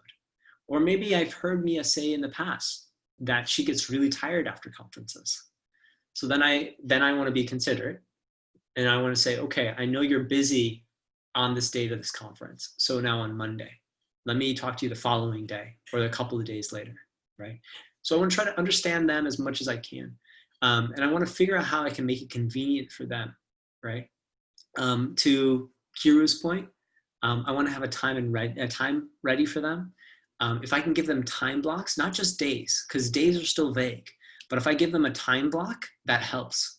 If I'm talking across time zones, I'm not going to say, can we talk, 4 to 6 p.m. PST? That's my time zone. What the hell is that for Nahom? What the hell is that for Kevin? No one knows what that is, right? So I want to translate that time zone. And honestly, I actually don't know what your time zones are, right? So in here, this is again where the differential is, right? My time right now is a little bit more scattered than your time is. So when I'm working with you, I expect you to be able to adjust to me, right? But when you're reaching out to somebody who's got less time than you do, you want to adjust to them, right? So when I'm talking to people who don't have a lot of time, I will actually say something like this. I'll say, I'm available, are you free? And then I'll list like multiple times, Monday, 3 to 5 EST. I don't send doodles because you don't get a guarantee on who's going to be able to use it. So I actually, if I'm going to send a doodle, I'll do both. I'll do a doodle and I'll do it in text. So I'll say, are you available Monday, 3 p.m. to 5 p.m. EST / noon to 2 p.m. EST. And then I'll list at least 3 different times. So I might do Tuesday, 10, and I try to make my times variable, 10 to noon. And I try to give like a couple of hours of blocks, right? And then Wednesday, maybe like 7 to 9. And I want for them to be clear. I want to be very clear, what time am I asking for? I want it to be very obvious. Like here I typed it quickly, but it would say 10 a.m. to noon, 7 p.m. to 9 p.m. Each one I would have EST. So EST is Eastern Standard Time. If they're in Eastern Standard Time, I'm putting their time zone first. If I want to share Doodle because it's easier, I would share the Doodle after I do it in text so that it hopefully whatever is easier they will do, So I want to make it as easy as possible for them. If you're in person with them, or if you're doing a chat like this, you want to ask them, what's the easiest way for me to communicate with you? Leave it open-ended, Is that your child? Okay. That was really cute. Whoever that was adorable. All right. Obviously, you got to manage the context, by the way, right? Don't let that happen during too many interviews. Some interviewers are going to love it. I would love it, but like not everybody's going to love it. Okay. What's the so you want to say, what's the best way to reach out to you? Some people will just want you to send them a calendar invite. If you have not sent a calendar invite before, practice that right away. Send it to each other, set up times, make them look professional. Do not change the calendar invite too many times. Send it right the first time. If you send a calendar invite and then you adjust it, they'll get multiple email notifications. That's annoying. So these are all these small things around logistics, has an impact on a lot of people, especially the people who are extremely busy. So you want to be sort of thoughtful about these small things. And it's frustrating because you will not always know who takes what understanding, but depending on who you're talking to, the small things make you look unprofessional to them. So being very good about how to manage all these small things decreases their likelihood of being annoyed, offended, or ultimately ignoring you. Making it very easy makes it more likely that you'll actually talk, and again, decreases the chance that they'll ignore you. None of this is a guarantee. You're trying to reach out to people who are hard to get a hold of. Tying back to the question that Stephanie asked around, what if these are people that you have some anxiety when you want to reach out to them? If you can be really clear about why you appreciate them, you can actually tap into what's underneath that anxiety, right? Often what's underneath our anxiety when we're reaching out to these people is that we want them to like us, right? They've achieved something in life. They are impressive. We want to be like them, and we want them to tell us that we are going to be like them. We want them to validate us. We want them to like us, to tell us that we're on the right path, right? Stephanie, give me a thumbs up if that's resonating for you. And if not, tell me where your anxiety comes from. Oh, I didn't hear you. Say it again. I don't know if something happened here. The one who asked the question, so it's not. She's the Oh one who my asked goodness. the Thank you so much, Rafaya. I'm sorry, Stephanie. I don't know why you assumed it was you. Rafaya, let me know if that resonated for you. And if not, let me know what by the way, that should be a sign to everyone in the room. Stephanie has now become my favorite student unconsciously. I don't even know that. Whatever Stephanie is doing, things to think about, right? Do I want to try that in rooms like this to get that kind of attention, that positive attention that I get remembered? But Rafai, I'm also very much remembering you. So go ahead, please, Rafai. Did that answer your question? And would you like to hear something else? Yeah, it did actually. Because most times that's like always the fear. Like you want them to like you, but them to validate you and tell you you are good and you're on the right path. But most times there's always this fear that you don't want them to say something negative, or I think that's like always the fear. Yeah. So I'm going to say two things here. So first, on the negative piece, one of the things we have to remember is when we're reaching out to somebody who's powerful and who has limited time, there's a lot of people reaching out to them. And so they have bad days just like everybody else. And we might catch them on a good day, we might catch them on a bad day. If they say something negative, it's not necessarily what they always believe. It's not what they believe when they're calm and when they're grounded. It's what they said to us in that moment, right? So keep that in mind, right? What you hear from people when they're on TV, what you hear from people when they're in an interview, that's them prepared, right? When you catch them right after a talk, they're not always prepared. When you catch them on the side or at a party, they're not always prepared. They're not always having a good day. So just keep that in mind. You're not always going to get the exact thing you want when you talk to somebody. And that's why we aim for the relationship. Our end goal is a relationship, right? In a relationship, we can get really good, a good idea of their perspective. So just that's one thing to keep in mind when you hear negative things that don't feel good or you disagree with. One thing to keep in mind. Understand that there might be nuance behind why they said it in that moment and the way they said it. The second thing to think about is around nuances. If I say something to you right now, using my American accent, using my quick speech, using my American terminology, you might hear it differently than I intended for it to be heard, right? So you might want to check with me. Did you hear me correctly? Did you understand what I was saying? And say that in your words. Say it in the way you understood it to me, right? So when you're clarifying, it's really important to get clear. And then the third thing is sometimes the people we're really excited to talk to are not the right people for us to be talking to. And that's okay. And that's why we reach out to many people. So that's why I said 3 names, not 1.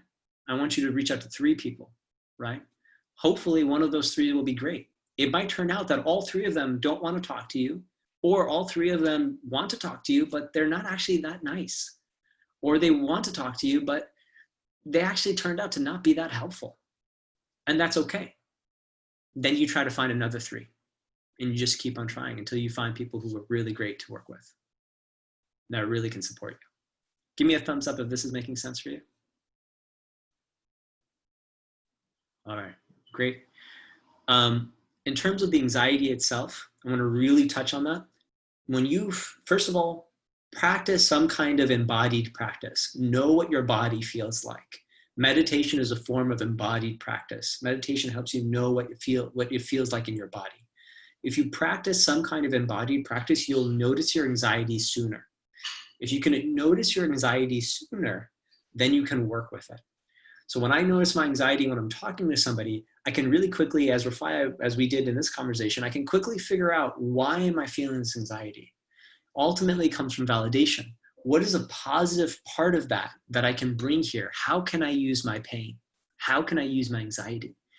Well, one of the things people really enjoy when you're talking to them is they enjoy knowing that you really want to talk to them, that you think that they're important. That's actually enjoyable. As someone who is important, it's nice to hear that from people, right?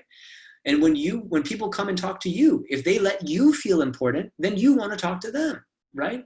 So if you feel anxiety, figure out what's underneath that. You think this person's really important. You can let them know that, right? So that's what you want to do in your first conversation with them. You want to say, I'm really excited to talk to you. Now I turned that anxiety into excitement, right? It's not that I've manifested or made up excitement. Excitement is both there with my anxiety, right? So I want to focus though on the positive part of it. And that's what I'm going to communicate. I'm going to pay attention to the negative part in my body. I'm not going to push it away. I'm not going to suppress it. I'm going to acknowledge that it's there, but I'm going to do that internally. I don't need to put my anxiety on the other person. I don't want to make them feel anxious, right? Or I don't want them to feel like they're responsible for my anxiety. That's not what I'm trying to do in a 15-minute conversation or in an elevator pitch. I'm just going to communicate my excitement. Okay. Timothy, I'm appreciating your thumbs up there. Thank you for giving me those thumbs up. That helps me know that this is making sense to you. Okay. So Rafaya, was that helpful for you?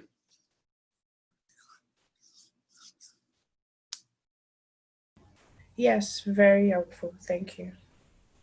Very welcome. And then Kevin, I want to come back to you. Was all of this about how to be clear, concise, actionable, and humble? Oh, I missed the humble piece. Well, I can come back to that. But the first three pieces, let me talk on the humble, and then I'm going to come back to you, Kevin. So on the humble piece, remember you are asking for something, right? So when you're talking about why you're interesting, be very brief. Because in this dynamic, you should hold that you're more interested in them than they are in you right now. After you build a relationship, that should change. But right now, in this moment, you're the one asking for the relationship. So you are coming from a place of humility, right? So own that, be in that. I can't tell you how many people have come up to me and said, hey, Idris, I'm a great hotshot. You should want to help me. It's like, okay, that's great. It's really nice. I'm glad that we've met. I'm gonna go over here. And I can't tell you how much that happens, right? Don't be that person. It is very rare that somebody's gonna be willing to help you. And if they're doing it, they're being very, very considerate of you. And they're being very kind. And it's not gonna last, right? So you show up with some level of humility. Do not go so humble where you're not able to articulate who you are, right? You want to express who you are. You want to express why you're interesting, but you also want to find this balance of where you're saying, I really think you can help me, and the only thing I'm going to offer you is a chance to give back, right? I know like most people in this world are trying to support others, so that's the only thing you're offering. You're offering an opportunity for them to spread the love, right? So that's what you're offering, and you're inviting them to do. Give me a thumbs up if that makes sense on humility. All right, great. And then Kevin, come back to you. Does this feel clear? Do you feel like you fully understood what I was talking about with a considerate invitation?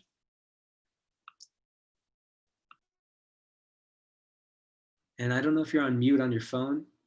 I'm not hearing anything from you. Or your laptop or something. Yeah, I'm just not hearing you. It might be your headset, Kevin. But feel free to type in the chat. You mean maybe? Yeah, I can hear you now. Oh, okay. Hey, can you hear me? Yep. Let me. Did I get it? Okay.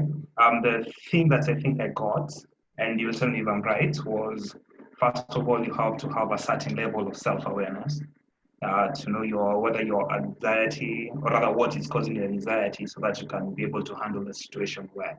And that covers the concise, no, not the concise part, the clear part and the concise part and the actional part.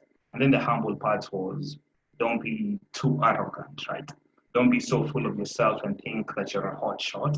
And you need to have empathy and realize that the other guy is doing this out of the wellness of his heart, and coming across as arrogant will make that particular person not interested in helping you. So you have to be humble and show that you actually deserve, in quotes, actually, you actually understand what the other person is trying to do. That's right. Yeah, that's great. Yeah, thanks for reflecting that back. There are definitely a few other points as well that I hope all of you have caught, but I won't reiterate. I think you got good points there, Kevin. And feel free to, everyone check out the recording to get that. I think that I probably nailed most of the things I want to make sure I communicate to all of you on these invitations. The other thing I want to keep encouraging you to do is to practice. So just get good at this stuff. Get comfortable doing it in person, get comfortable doing it with each other. When you send each other, you should, let's do one more homework assignment. This week, I want all of you to invite one other person in 10 Academy for a 15-minute phone call. All right. So whether it be a 15-minute phone call or a Zoom call, I want all of you to take the time, find one person at 10 Academy to invite. If you receive an invitation and you're not free or available for the invitation, just be considerate in how you say no, right? But everyone here, I want to have you send at least one invite. I also encourage all of you to have at least one phone call.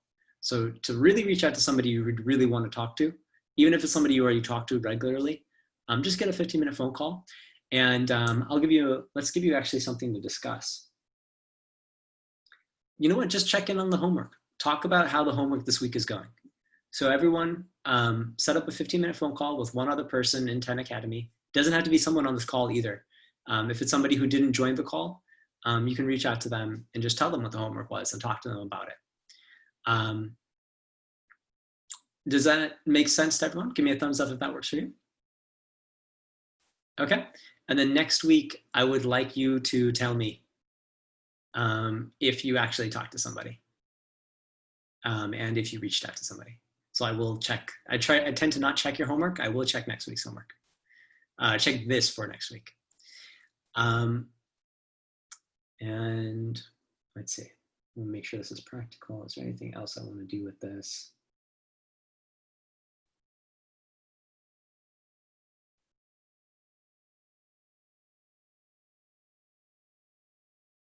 Okay, cool. I think that seems pretty good for here.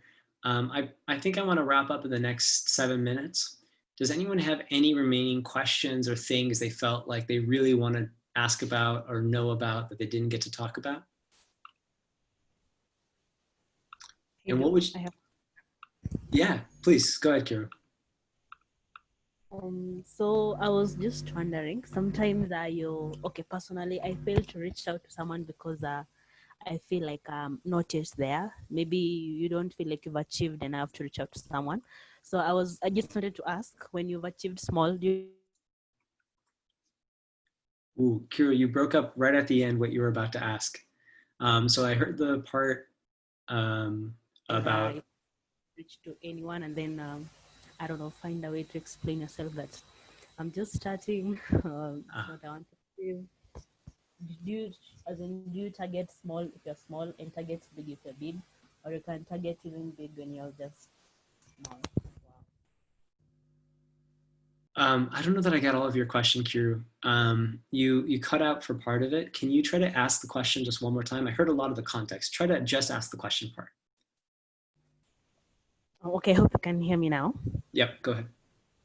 Okay, so the main question after explaining the context was, if you are small, do you target small, or you can target big as well?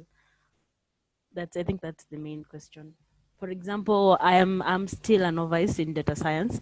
Do I go for people who are expert and they have experience? And yeah, there's so much I can learn on my own without getting mentoring. Do I just go for someone who's already the Got it. leading field Got it. or? Got it. Yeah, great question. My answer is both.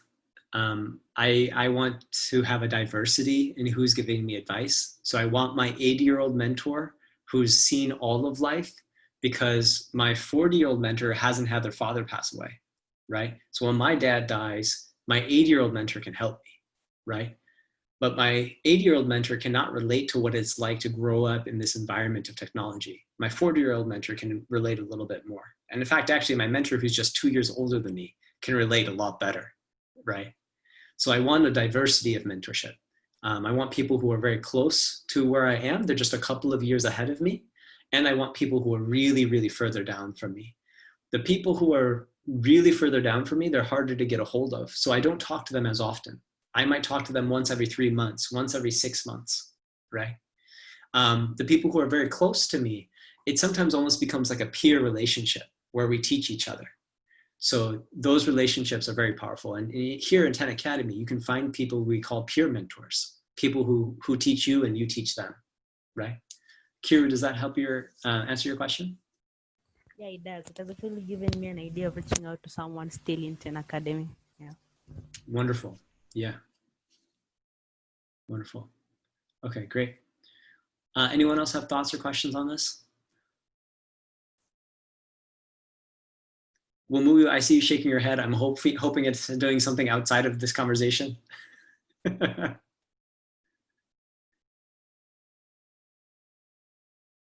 All right, I'm not seeing any other questions.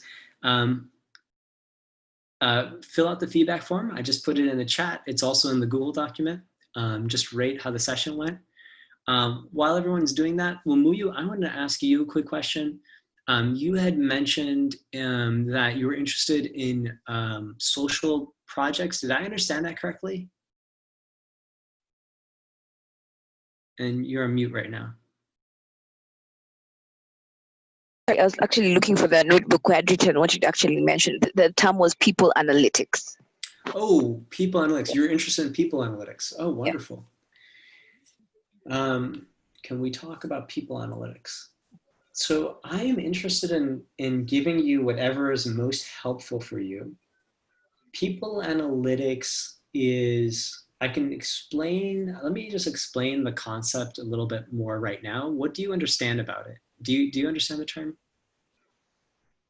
I could Google, but on the light of it, it's just like how the statistics of people. Like I don't know. I don't think I do. Great. No, it's totally fine. Let's talk about it more another time. Why don't you Google it and come back with more questions? I don't know if people you are going to be getting hired by are going to be interested in getting junior data scientists to do people analytics. It's hard to know. It might be worth it for us to talk about it, but I think we should first talk about business intelligence. Business intelligence is a broader sort of field, you can say. People analytics is focused on HR and the people aspects of an organization, the people aspects of a business. Although, yeah, it's mostly applied, by the way, to corporations. So I would, I think right now where all of you are in your stage, oh, this is a good metaphor for you all to know. You want to think about where you are as part of an hourglass. So you imagine an hourglass, the very bottom is a wide base, and then it gets narrow, and then it gets wider at the end, right? So when you're first starting your career, you want to feel very well-rounded. You're very flexible. You can work on almost anything. And so you're focused on your potential, right? You're focused on really communicating your potential and your ability to learn, your openness. That's what you want to communicate. And that's what you want to hone in practice, is your ability to learn quickly. as your career progresses, in about 3 years, you should be starting to be more focused and you should specialize. In about 5 to 10 years, you want to have a very specific focus, that you're very niche and you want to be an expert in something. And then after that, in about 15 years or so, you want to broaden out again. And these are general timelines. Completely depends on how your trajectory goes. If you go straight into entrepreneurship, you're going to stay broad, and you're going to be broad, and you're probably going to stay pretty broad. Your company might take this kind of arc, but you as an individual are probably going to stay broad. If you go straight into consulting, you're probably going to do some broadness and do this path. And then depending on how fast your career goes, if you have a relationship with an executive, like your family member is a senior executive of a company, you might go really quickly into a niche. So all this is going to depend, but for most of you, think about an hourglass. You're going to start very broad and then get specific. So I can talk about people analytics, but what I want all of you to think about is business intelligence, which is a broader kind of grouping. And business intelligence is basically any kind of data analysis, whether that be just the aggregate numbers or like the visuals that we've been using for me to give you feedback on how much I was paying attention to who in the session. Any kind of information you're providing is considered business intelligence. Those are the kind of jobs you're probably going to be looking for right now as you start your careers.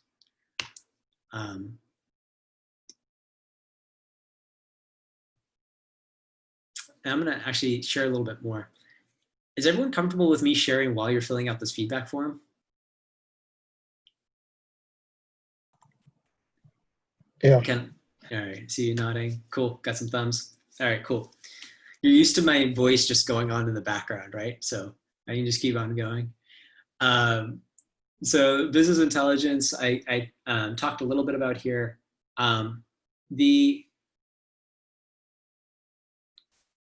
What I think is really important for all of you to be thinking about is the name of the position you're looking for. You're looking for a data analyst position. You're looking for a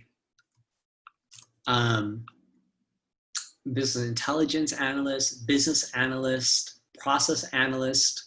You're going to hear the word analyst, and that's going to be a good sign that you're the right person for it. Analyst means entry level, means starting position for a lot of these projects or a lot of these environments. You might be looking for associate analyst. So you're looking for positions that are really early in sort of a career path. You also want to think a little bit about what kind of path you want to be on. So the homework assignment I gave in the session, I haven't taught, or I put in the weekly notes. I have not talked a lot about it. But I put it's map your nonlinear career path, 50 ways to get a job.com. That's part of week 5 homework. That homework assignment is I'm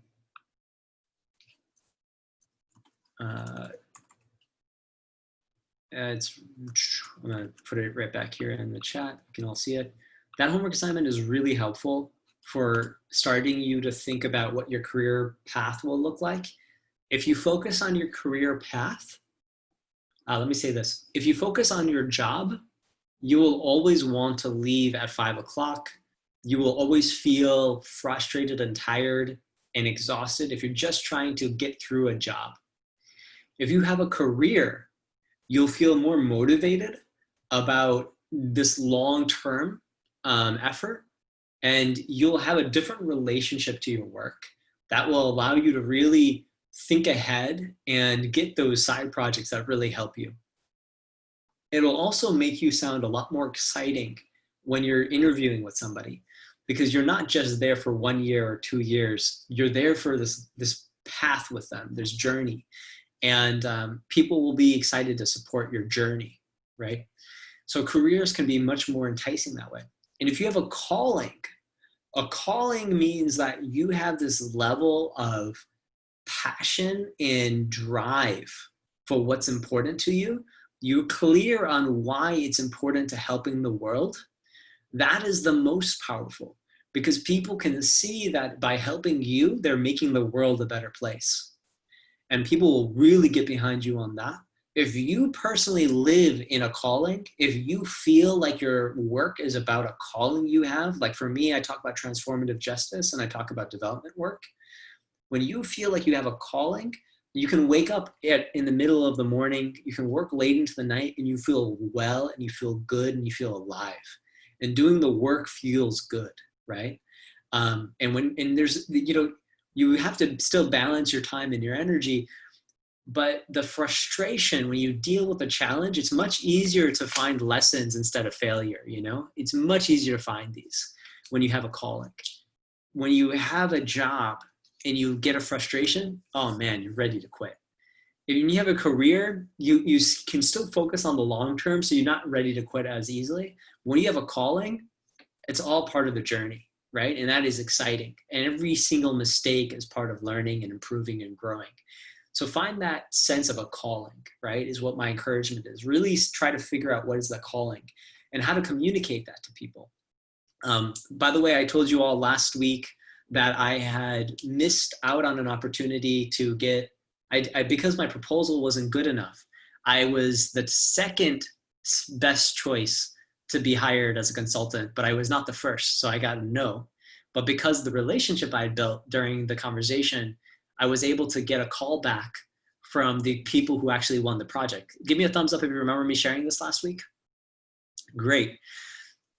So guess what? I've got the project. I'm starting that project today. Oh goodness, it's already Monday. I'm starting that project today. So thank you for that. One of the things that's clear to me, so they're paying me less than I want to be paid, right? And that's frustrating for me. But one of the things that's clear to me is that this is a calling, right? So I'm taking a lot of learning from it. The whole situation is teaching me a lot, and I'm excited to do this project even though I'm getting paid about 1/3 less than I want to be paid, right? It still means a lot to me because it's very clear to me why this project fits into what matters in the world. I'm going to be working with a meditation center, and I care a lot about meditation, right? So for me, it's just, when you have a calling, you get really clear on how everything fits together for you in your life. And so it's just a lot easier to deal with the setbacks. So give me a thumbs up if that's resonating for you on why you want to find a calling.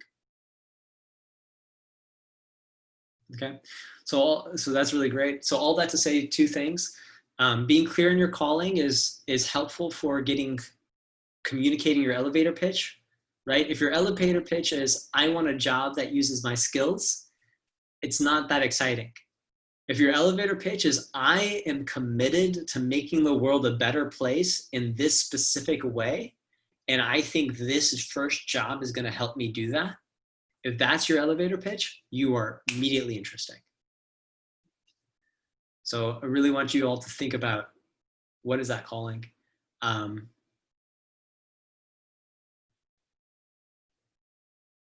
And then doing that exercises and mapping your career path is going to help you get to that calling. So help you get clear. All right. Does anyone else have any more questions for me?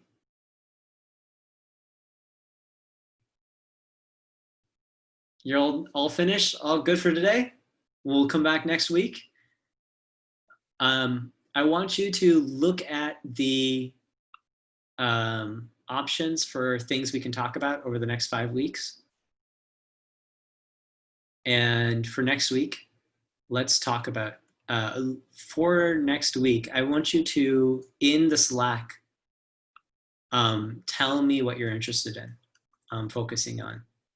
Yes, Stephanie, when you get frustrated on finding what you want to focus on, take that as an invitation by life to experiment. Go and try stuff. If you don't know what you like, then that means that you haven't tried enough things. So go experiment, dabble a little bit.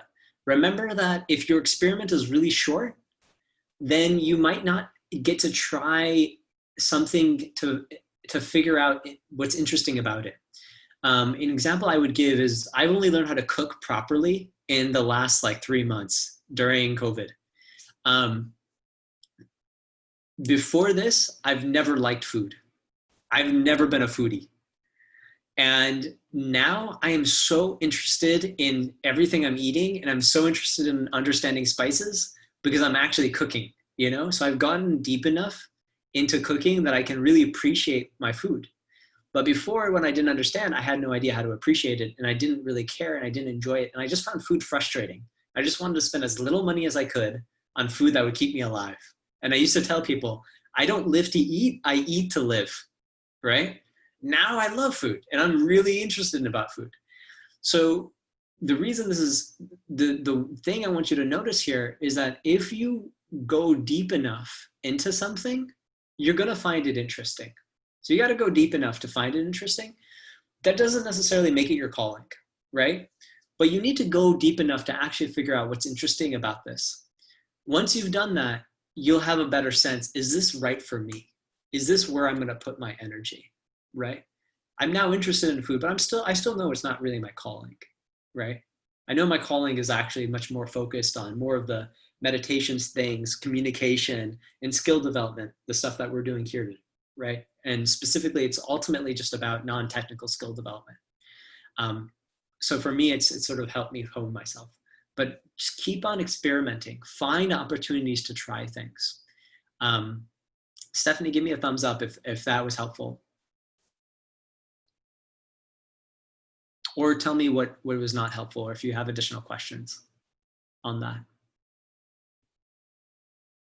Or if you just didn't want advice and you just wanted to be heard on that, it's frustrating because I just gave you advice without checking.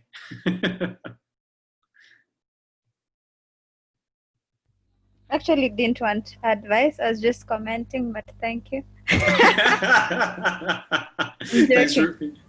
joking. It was really hard. I think we have this, we're supposed to write a 2-year plan, and it has been really frustrating to just trying to figure out where I want to be in 2 years, whether it resonates with what I'm doing right now, whether it will actually come to fruition. So yeah. Okay. So check out this part of the site. 50 Ways to Get a Job is essentially 50 different exercises that are very practical to help you deal with these kinds of things. A lot of the things I want you to be doing are on this website. Kevin, that's a great plan. It's a great plan if you don't want to get the plan done. Stephanie, another thing about 2-year plans, just remember when you're writing these plans,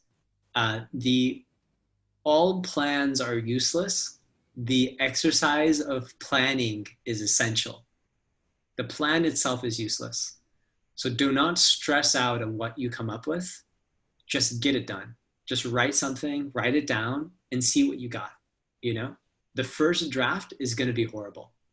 And even after you revise it 4 or 5 times, it's still not going to be the true reality because you don't know everything about the world and you never will. But by sitting down and doing the planning exercise, you'll learn a lot. That's something that life has taught me over and over again. So I don't try not to stress out about it. Don't expect it to be perfect. Don't expect to be right. I'm giving you more advice even though you're not asking for it. But you know, I really encourage you, get the plan done, write it out. Yeah, see what you end up with. Look at this section on 50 Ways to Get a Job, the mission part.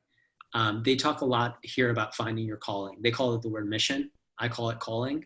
But yeah, whatever your life mission is, they give you a lot of good exercises on how to try to find those. They also, in the starting section, 50waystogetAjob.com/starting, they talk about other exercises. So check some of those exercises out. But the biggest one, I think, is really this map your nonlinear career path. That's where all of you need to be right now. My little sister did this when she was in high school, and now she's getting her PhD in economics. And she went to Yale, which is one of the best universities in the world. She's right now working with a professor who has some of the most confidential data in the United States. They have access to everybody's income data, right? This is a professor who's worked with multiple presidents in the United States. I don't know if you've worked with Trump, but he's one of the most world-renowned professors of economics. So, you know, my little sister was able to do quite a lot. And I know this exercise helped her really early on when she was trying to figure out how to apply to different programs. So I encourage you, all of you, to really take this exercise seriously. Yeah, that's right. Yeah, you know, Rahel, my sister's also, you know, hard to get a hold of. So I also want to build a connection with her. Unfortunately, in the United States, you know, we don't keep as close of family relationships as I would like. So I will let you know. Once I've got a very close relationship, I'll remember. I'm working on that one right now. Yeah, that's true. You know, Ada, you might be right. Maybe I should just let her connect with all of you, and then maybe she'll be friends with me afterwards. It might be true. You know what? I'm gonna ask her. Now you're stuck, Ada. Ada and Rahel, you're both stuck. Oh, that's great. Oh man. Okay. Any other questions or thoughts before we wrap up? Shit, I'm not even tracking my calendar properly today. Okay, good. That looks like everyone feels good, and we're good for today. And then next week we'll be back, and we will, for next week, please post in the Slack what you would like us to focus on next week. I've given you a couple of ideas of what I would like to focus on. I saw a few people mentioning that they wanted to talk about Upwork. So please post in the chat what you would like to focus on. And I'm also having conversations with Arun on what we should be focusing on during these sessions. We'll be talking about that. Yeah, I see a lot of you saying, oh, sorry, not in the chat, in Slack. Please post in Slack what you want to focus on, so we can have like sort of a discussion there. Whatever questions you have next week, I'll just focus on those for next week. All right, everybody. I will see you next week. And next week, I'll try to make sure we meditate so I talk less fast. All right, see you. Bye.